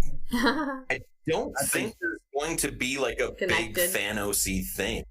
I don't know. Maybe they'll touch more on the Skrull. They're gonna go out to space. Yeah. There's gonna be Wanda there's gonna be that seems Captain Marvel super stuff, Thanos-y to me. that's gonna be the Multiverse of Madness Right. stuff. Right. Yeah. Like, they're going to tie in Spider-Man with that. They're going to tie in all these, like, she wants to find her kid. I guess some kind of parallel universe where her kids live. They're going to introduce the Fantastic Four. How is fucking the Falcon going to... Yeah, that's what I don't see how those are going to connect. I guess we'll have to wait and see. Well, no, I did want to say that, no. Loki's going to pop in? You mentioned, she wants to save her kid. That was the second after credits scene. Actually, we didn't touch on that. You see her doing a very similar thing to Doctor Strange. She's kind of like meditating, reading the book, akin to what we see with like Doctor Strange, going into different timelines she and has, stuff like that. Like a vision of herself doing that. Like we see two Wandas. One of them is doing that. One of them is drinking tea. Yeah, it's like astral projection, I think is the term.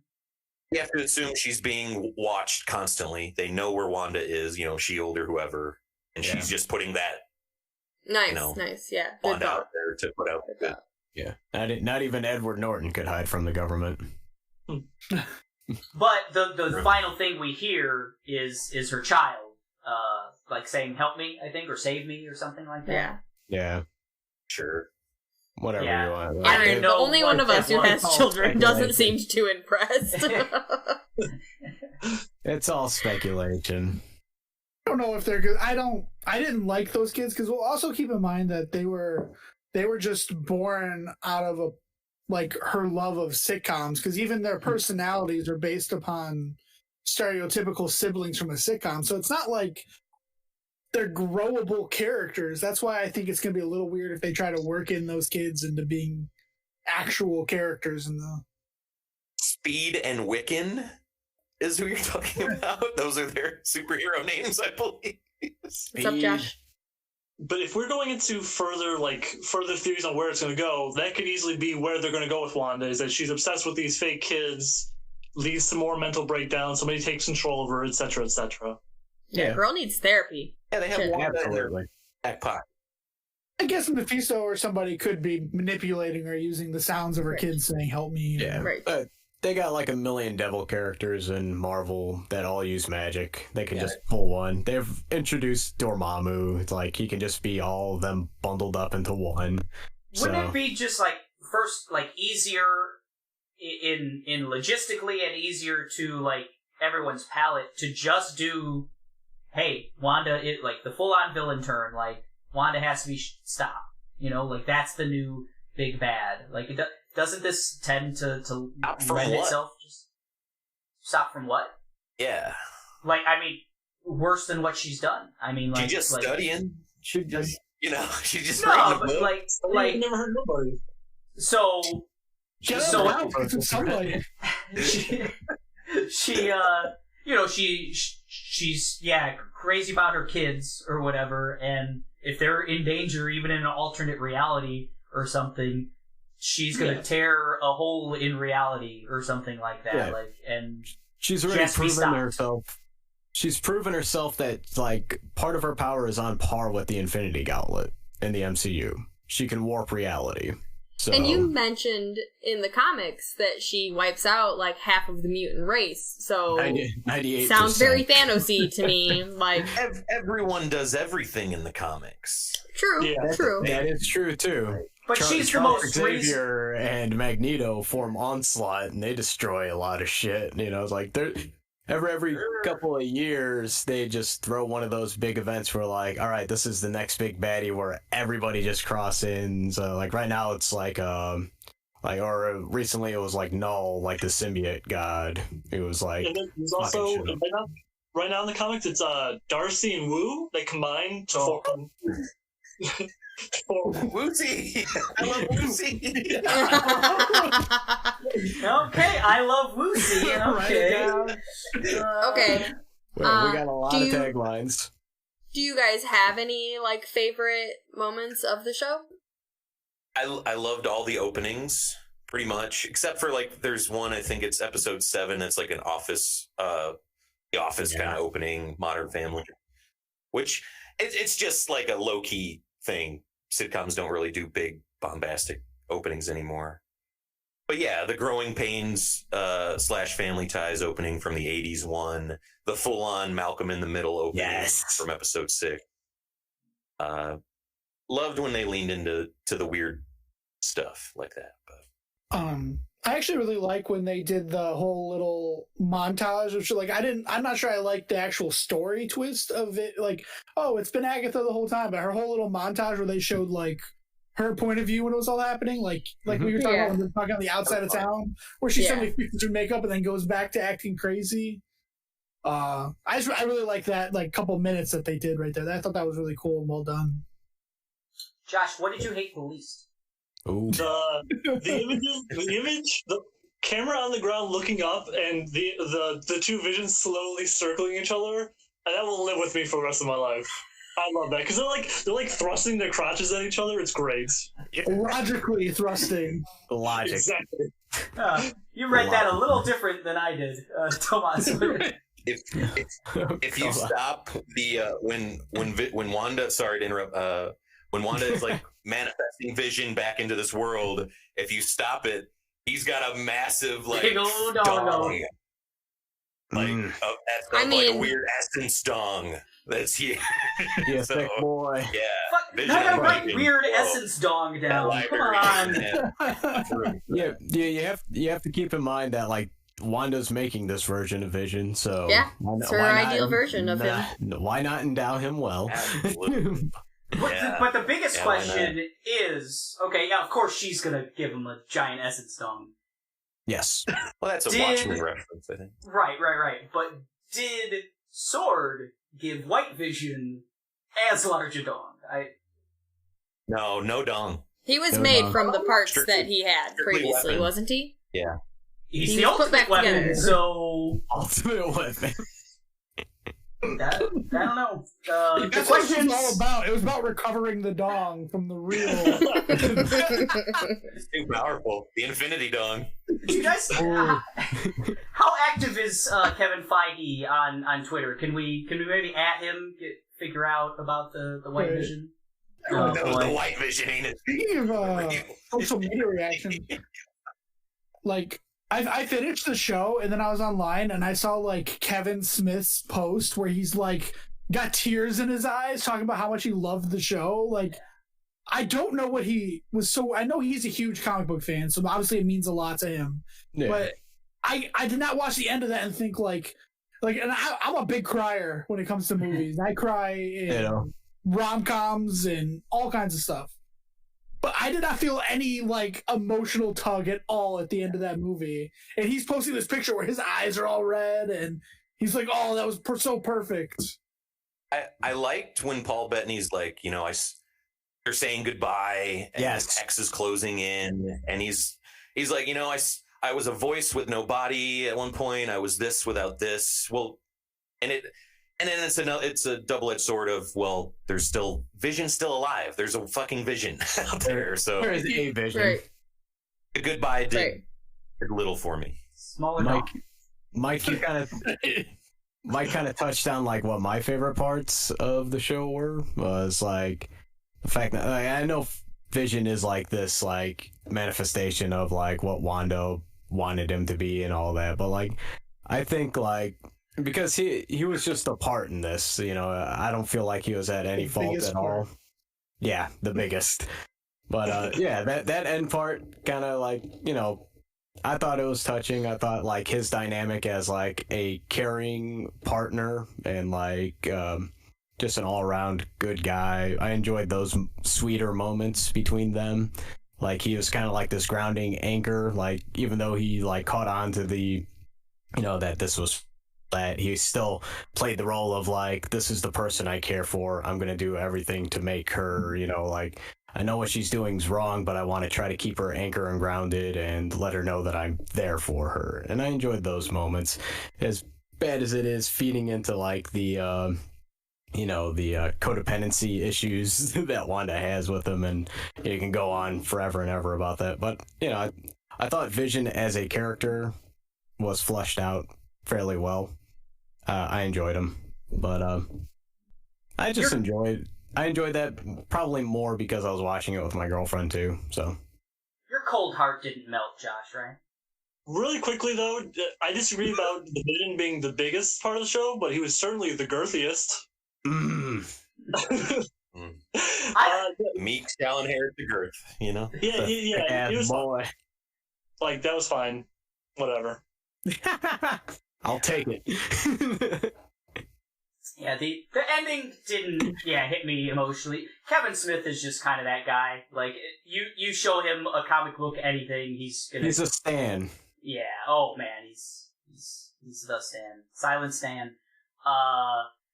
But I liked, you mentioned fleshing out Vision a little more. I like fleshing out Wanda a little more. These characters have been on the sidelines this whole time. You know, even though they're super powerful in the comics and supposed to be like impactful in the MCU and stuff, but really they haven't been up until now. And just getting Wanda's backstory, how she likes sitcoms, kind of explaining why she would create a sitcom, into Vision not seeming like a robot, into that. So from an emotional standpoint, those were the parts that really like stuck with me. Just like getting to see any personality whatsoever. How did we feel about the reveal of how Wanda got her powers? I thought it was some weird case of retconning that didn't play well. Yeah. No. Okay. I was gonna ask, because that's never been a thing in the comics where she comes in contact with like a stone of some kind, and that's what triggers her to get this. It was very Tomas mentioned Dark Phoenix earlier. It sounded like a weird inheriting this weird like organism or something or some kind of thing. But that, like, I mean, that was what they said. They didn't show it, but they said it in, what is it, Ultron, I think? I mean, they just said, like, Hydra was using the stone to do experiments on her, and, like, then they just showed it now. I understood that. I always assumed they were doing experiments because they had the powers. Oh. No. I completely understood that she got the powers from the stone. My issue is that the powers were already there, according to WandaVision. The stone just amplified them. Right. Yeah. So they're basically accepting that she is a mutant, but they're not going to call her one. Yeah, and like we're talking about, like the secret invasion. Part of that involves the forming of the Illuminati, which has Charles Xavier in it. About to get this podcast canceled. But so there's still a lot of loose ends, and I'm curious as to how they're gonna like fill in the gaps, or just how they're gonna rewrite it to fit the universe that they currently have. So I always gotta take a grain of salt. Don't you mean the Il-Woo-minati? Il-Woo-minati. Oh, this paper is getting filled up. Stop. Too many woo references. Not enough, if anything. Yeah. How did we feel about Evan Peters' Pietro? I was really excited because I thought it was going to be, they're finally finding a way to work, because they've already said The Mutants is a movie that's coming out or whatever, but I thought they finally found a way to work the mutants into the MCU. I was just gonna. No, it was just a weird joke, I guess. So he had powers, though. He had powers. He had super speed. Is that just because Wanda made it possible for him to do that? No, I thought that was the Agnes thing. It was Agatha. She put that necklace around. Agatha does the necklace. Yeah. So she can give people superpowers? I'm sure if you're doing witch powers, giving somebody super speed wouldn't be a big. It wouldn't be that hard. So she knew that her brother Petro's her kids powers. Yeah, Wanda gave her kids powers. She created the Vision. So right. Not out of the realm of possibility. I didn't know that Agatha had that ability. He had some pretty big dick energy. So. Texas. Yeah, he was able to use his powers for like one time to like block a door, but then Monica just did like a judo flip, and that was it. Yeah, and then he was like, "Oh no, I can't run anymore. I'm on my back. You can't run when you're on your back." My interpretation of that actually is explained that he was using his powers when Agnes wasn't, and then once Agnes started getting involved and losing her focus, he started becoming less of a real person and more of a mind control slave, etc. That's my boner.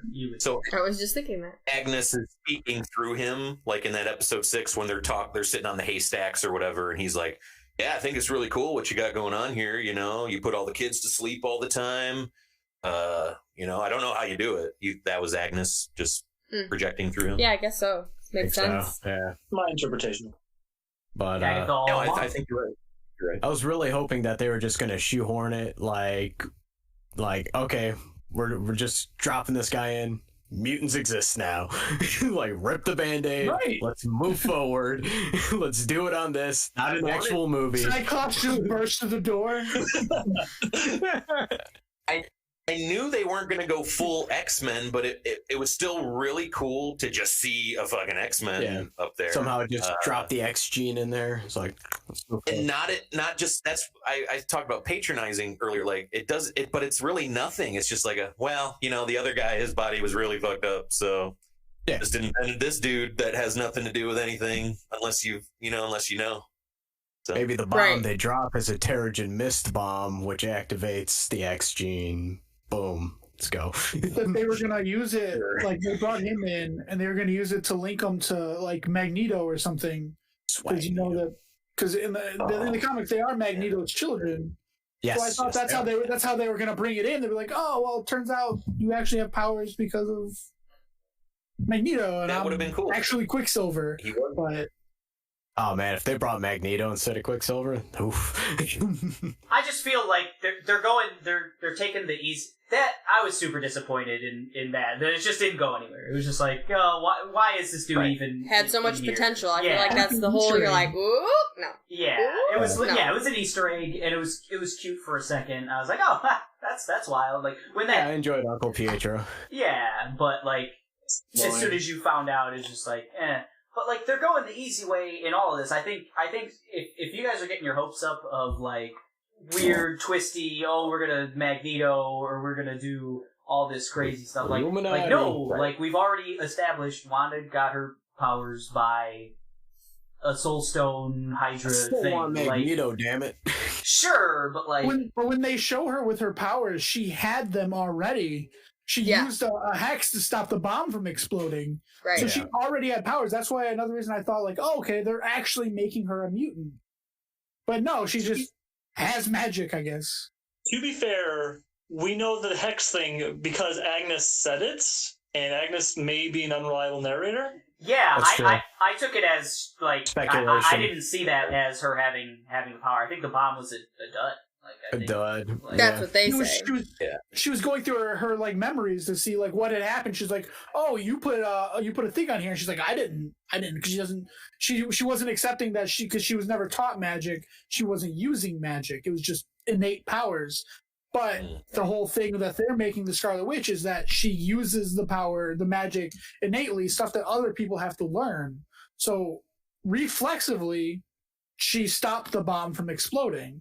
She should have used that shit a few that's minutes earlier. Right, It can also be Agnes seeing what she wants to see as well, though. Like that's true. Right, but I think if that was the case, they would have mentioned that sometime before the end of the show. Yeah. Nah. This conversation is what they I'm want. scared of going forward. Like how things are just so fucking silly. Like how they're going to introduce the X-Men because Wanda finds a universe where that's where they are or something. Like things are just going to get so hairy and have to like, you're going to have a 2-hour fucking podcast about every fucking. Have you read the comics, man? Literally had universes crashing into each other, man. Right. Comics get fucking weird and big and dumb. Yeah. Not in a bad way, but like in a. It's hard to do that with. I feel like they already got too many things on the plate as it is. You know, it's like you got Wanda, you got apparently this secret invasion's going on. It's been going on. How are they going to work that? You still got X-Men on one side. Are they gonna tie that in? Are they gonna do something different with that? Fantastic Four. You know, it's like. How are they gonna like circle this square? I feel like you don't need to. I hope they don't. I mean, I don't want like Nelson said, when you start, they're already so convoluted as it is. Like, I don't need the Fantastic Four. I don't need the X. They can, like, 10 years from now or 5 years from now or like completely devoid of like the current MCU characters, that's fine. That's perfect. Or in their own spin-offs or TV shows, movies, that's great. But like, yeah, you've already got. We know we're getting Thor in space and stuff. We know the Guardians of the Galaxy are doing space stuff. Yeah, you've got Wanda set up as some kind of villain. If you're into Winter Soldier and Falcon, you've got like a more grounded maybe thing. You've got enough, in my opinion. You've got enough stuff and like characters that you already like know and like and have seen and have backstories and have like personalities and actors like already associated with them that you like. There's so much you can go. They have so much at their disposal. Yeah, so it's like a lot of it's just, speculation. They can go a billion different routes with what they already have on the table. Whether or not they do that is, it's like just watching WandaVision in itself as a show. Like, it's like I had to put a lot of shit to the side because, like, it's like Agatha is like, is she going to be exactly like she is in the comics?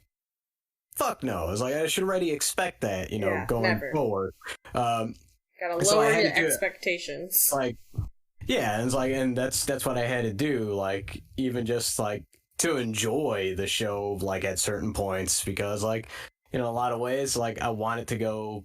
Like, I love the comics, and I've read or like listened to like a lot of stuff about them, and it's like, I would love to see it in a movie form or like some kind of adaptation, but it's also kind of cool to see like what they can do with what they already have established. And because I haven't really been let down by the MCU like often, for the most part in the past 13 years, I feel like they've done a very good job handling, the various IPs and tying them together. Like some of my funnest memories are like going to go see premieres of like some of these movies with you guys. Just being super hyped because it's like, oh my god, this is like going to see Avengers. That was a huge culmination of like a bunch of movies, or or seeing like Civil War, or like or god, even just like the one-offs. So like, I never thought in a million years I can enjoy a Captain America movie. It's like, or Iron Man's. Like they started with like nothing. It's like, who the fuck is Iron Man? Like, a lot of people, like, when the first Iron Man movie came out, weren't even sure if Iron Man was a robot or somebody in a fucking suit. Like, literally. Like, people were, like, they had no idea, like, to some extent. But, they've done a lot with, like, I feel like some bare minimum characters, and they've fucking built upon it, and I feel like they've done a very good job. That's why it's like, watching this, speculations be damned, or what I want to happen be damned. I still feel like they'll turn out something good. Did I feel a little disappointed with the end of WandaVision? Yeah, but like, that's just because I don't know what's at the end of like that road either. It's like I'm stuck wanting more. And if they did that to me, then it's like I want more information. I want to know where it's gonna go. And that's so, as like a creator, that's what you want to happen. Yeah. You want to leave people wanting more. So I feel like they did their job. So as a means of kind of wrapping up the discussion, I think Tomas, you're saying that you feel positive about the direction. You're confident in what they've done in the past. And where, this newest kind of phase is being left off, right? Like, that's your general take on it. Yeah. For the most part, it's just like, I'm along for the ride, man. It's like, I'll follow and I'll just continue, like, I'll smile at the little nods that they make to the comics, and I'll just try to enjoy it for the new piece of media that they're creating now. How about you, Aaron? Like, going into this versus now finishing it, do you feel more or less positive about the overall direction of the MCU and where it's taken the characters? I'm pretty positive. I mean, the stuff that's being changed in the comics is stuff that the comics themselves change every few years, because Marvel's famous for retconning everything anyway. So anybody who gets that worked up really, I guess, probably doesn't read that much comics. But I kind of wish they'd move away from like how they're going into phases, move away from these heroes they've already done to death. It would be really cool to see like other less known heroes get bigger billing, and because like like you're saying, like Wanda's going into the Doctor Strange. Like, okay, cool, a movie with 2 more heroes that have been featured very largely already. Whereas I think there's other really cool ones that could be done, even if it is just the X-Men or some of the lesser known Avengers that they've had over the years, or West Coast Avengers or something like that. So I don't think I have to ask you, Josh, but I'm going to anyway. I mean, this really raised the bar for you, right? This does not affect my MCU at all, because once they start getting to like the power level of a Scarlet Witch, I stop caring. I don't care anymore. Like, that's so removed from anything I care about. Like, Well, okay, so I guess I'll add, I mean, yeah, I tend to agree with you a little bit, but like, that bottle cap has already come off a little bit, like, so they're gonna have to continue to do that, right? Like, so does that mean that if that becomes what the MCU is, like, we're just changing realities and doing crazy magic stuff or whatever, as opposed to the more grounded, let's say, Captain America or Iron Man, like, is that a downer then for you, like, going forward? I don't think it's going to go that way, because, like, I think that's what they're going to be doing now, but I don't think it's going to be, like, a trend, because, like, the first movie in the Phase 3 or whatever was Far From Home. As much as I didn't like that movie, it's very much a much more grounded movie than Scarlet Witch shit. Like, okay, yeah. How about you, Kayla? Same kind of question. Like, overall positive or negative on the direction? On the direction specifically? Yeah, the direction where it leaves our characters. I'm positive. We already know some of the stuff that's coming out, so I'm already like, do I think it's going to be as good as the history? Probably not. You know, it has set itself up. You brought up a bubble. Like, I mean, I think the bubble already popped after Infinity War, and now we're on a whole new bubble. So it takes a little time. But I'm positive overall on what we saw in WandaVision. Like, if I had to give WandaVision a score, I'd probably give WandaVision like a 8, 7.5, 8. Because I really enjoyed it for the most part. Like, if I wanted to pick out things, and especially things that, yeah, I'm like, 7.5 is what I wanted to say, but I don't know if we were doing half, so then I just rounded up. I enjoyed it a lot. I didn't nitpick at a lot of the little things because I didn't read the comics. I don't really have anything to compare a lot of that to. But I felt like there were a lot of things that excited me based on my MCU experience and how everything does forebode and connect that just didn't develop, whatever word I'm looking for. So for you, Nelson, alright, we're going to compare two things. We're going to compare the Pokemon universe and the MCU, going forward. What do we think? Pokemon both look bright. No, I mean there's not going to be one big overall direction like the Infinity Saga. I don't think. There's many directions. Some I'm interested in, like the Doctor Strangey kind of stuff. The Captain Marvel space stuff doesn't, not yet. I don't care about the Bad Boys ripoff of Captain Winter Soldier, whatever. Don't care about that at all. But it's all part of this big fucking goulash.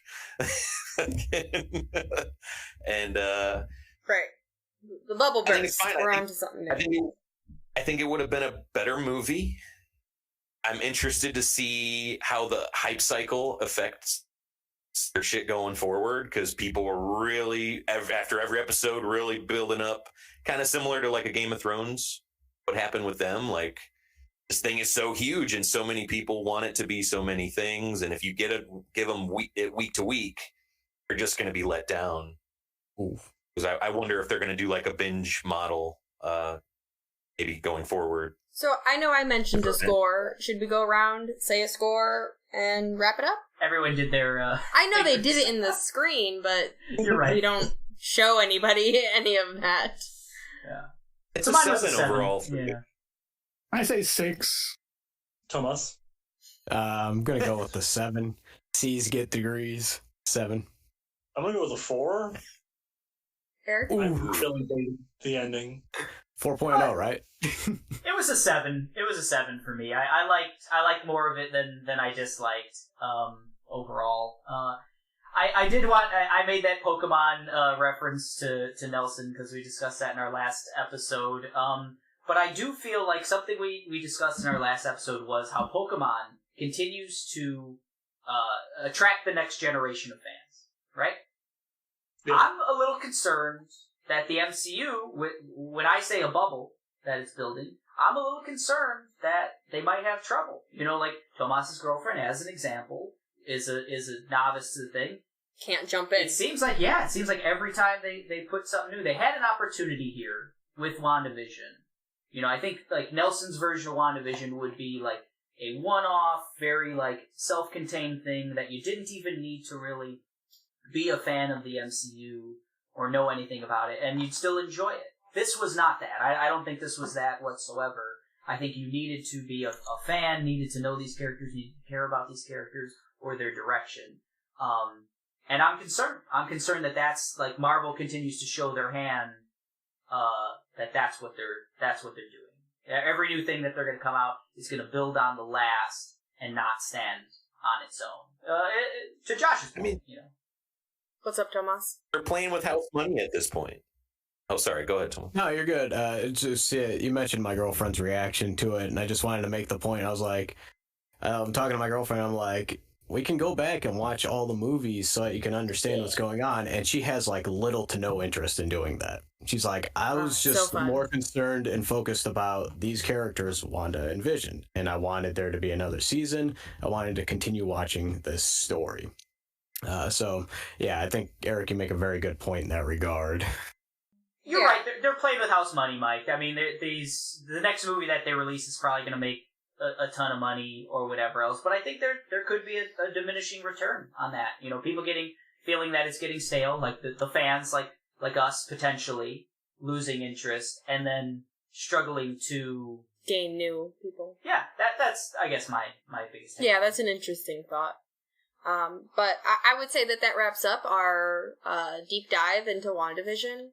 And so this is episode 11. Coming up in episode 12, we're going to discuss some more stuff. Honey, you want to tell them about it? Yeah. So, you know, as Mike said, he saw Raya, and he also saw Coming to America. So those are going to be featured in a big way in episode 12. We'll go into those. Not a spoiler cast, but kind of just our overall kind of reviews and touching on those. And anything else that breaks between now and then. That episode will hit on the 12th, Friday the 12th. So anything that happens between now and then in all the media that we love, and hopefully that you love, we'll touch on it. Bring it up. But as we always wrap up, we ask you, the listeners, please tell your friends. Josh would like to wrap up, I think. No, I think Josh was just waving by. Oh, Josh was just waving by. Sorry. Thank you so much for listening. Tell your friends, subscribe to the podcast, and follow us on social media. Yeah, and please leave us a message on anchor.fm/machine of nonsense. We'd love to hear from you, and we'd love to feature you in this pod. For Mike. Rate us.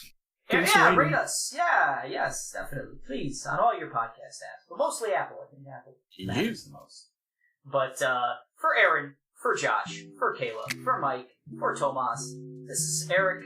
This has been the Machine of Nonsense. See ya. Hey. Bye. Bye.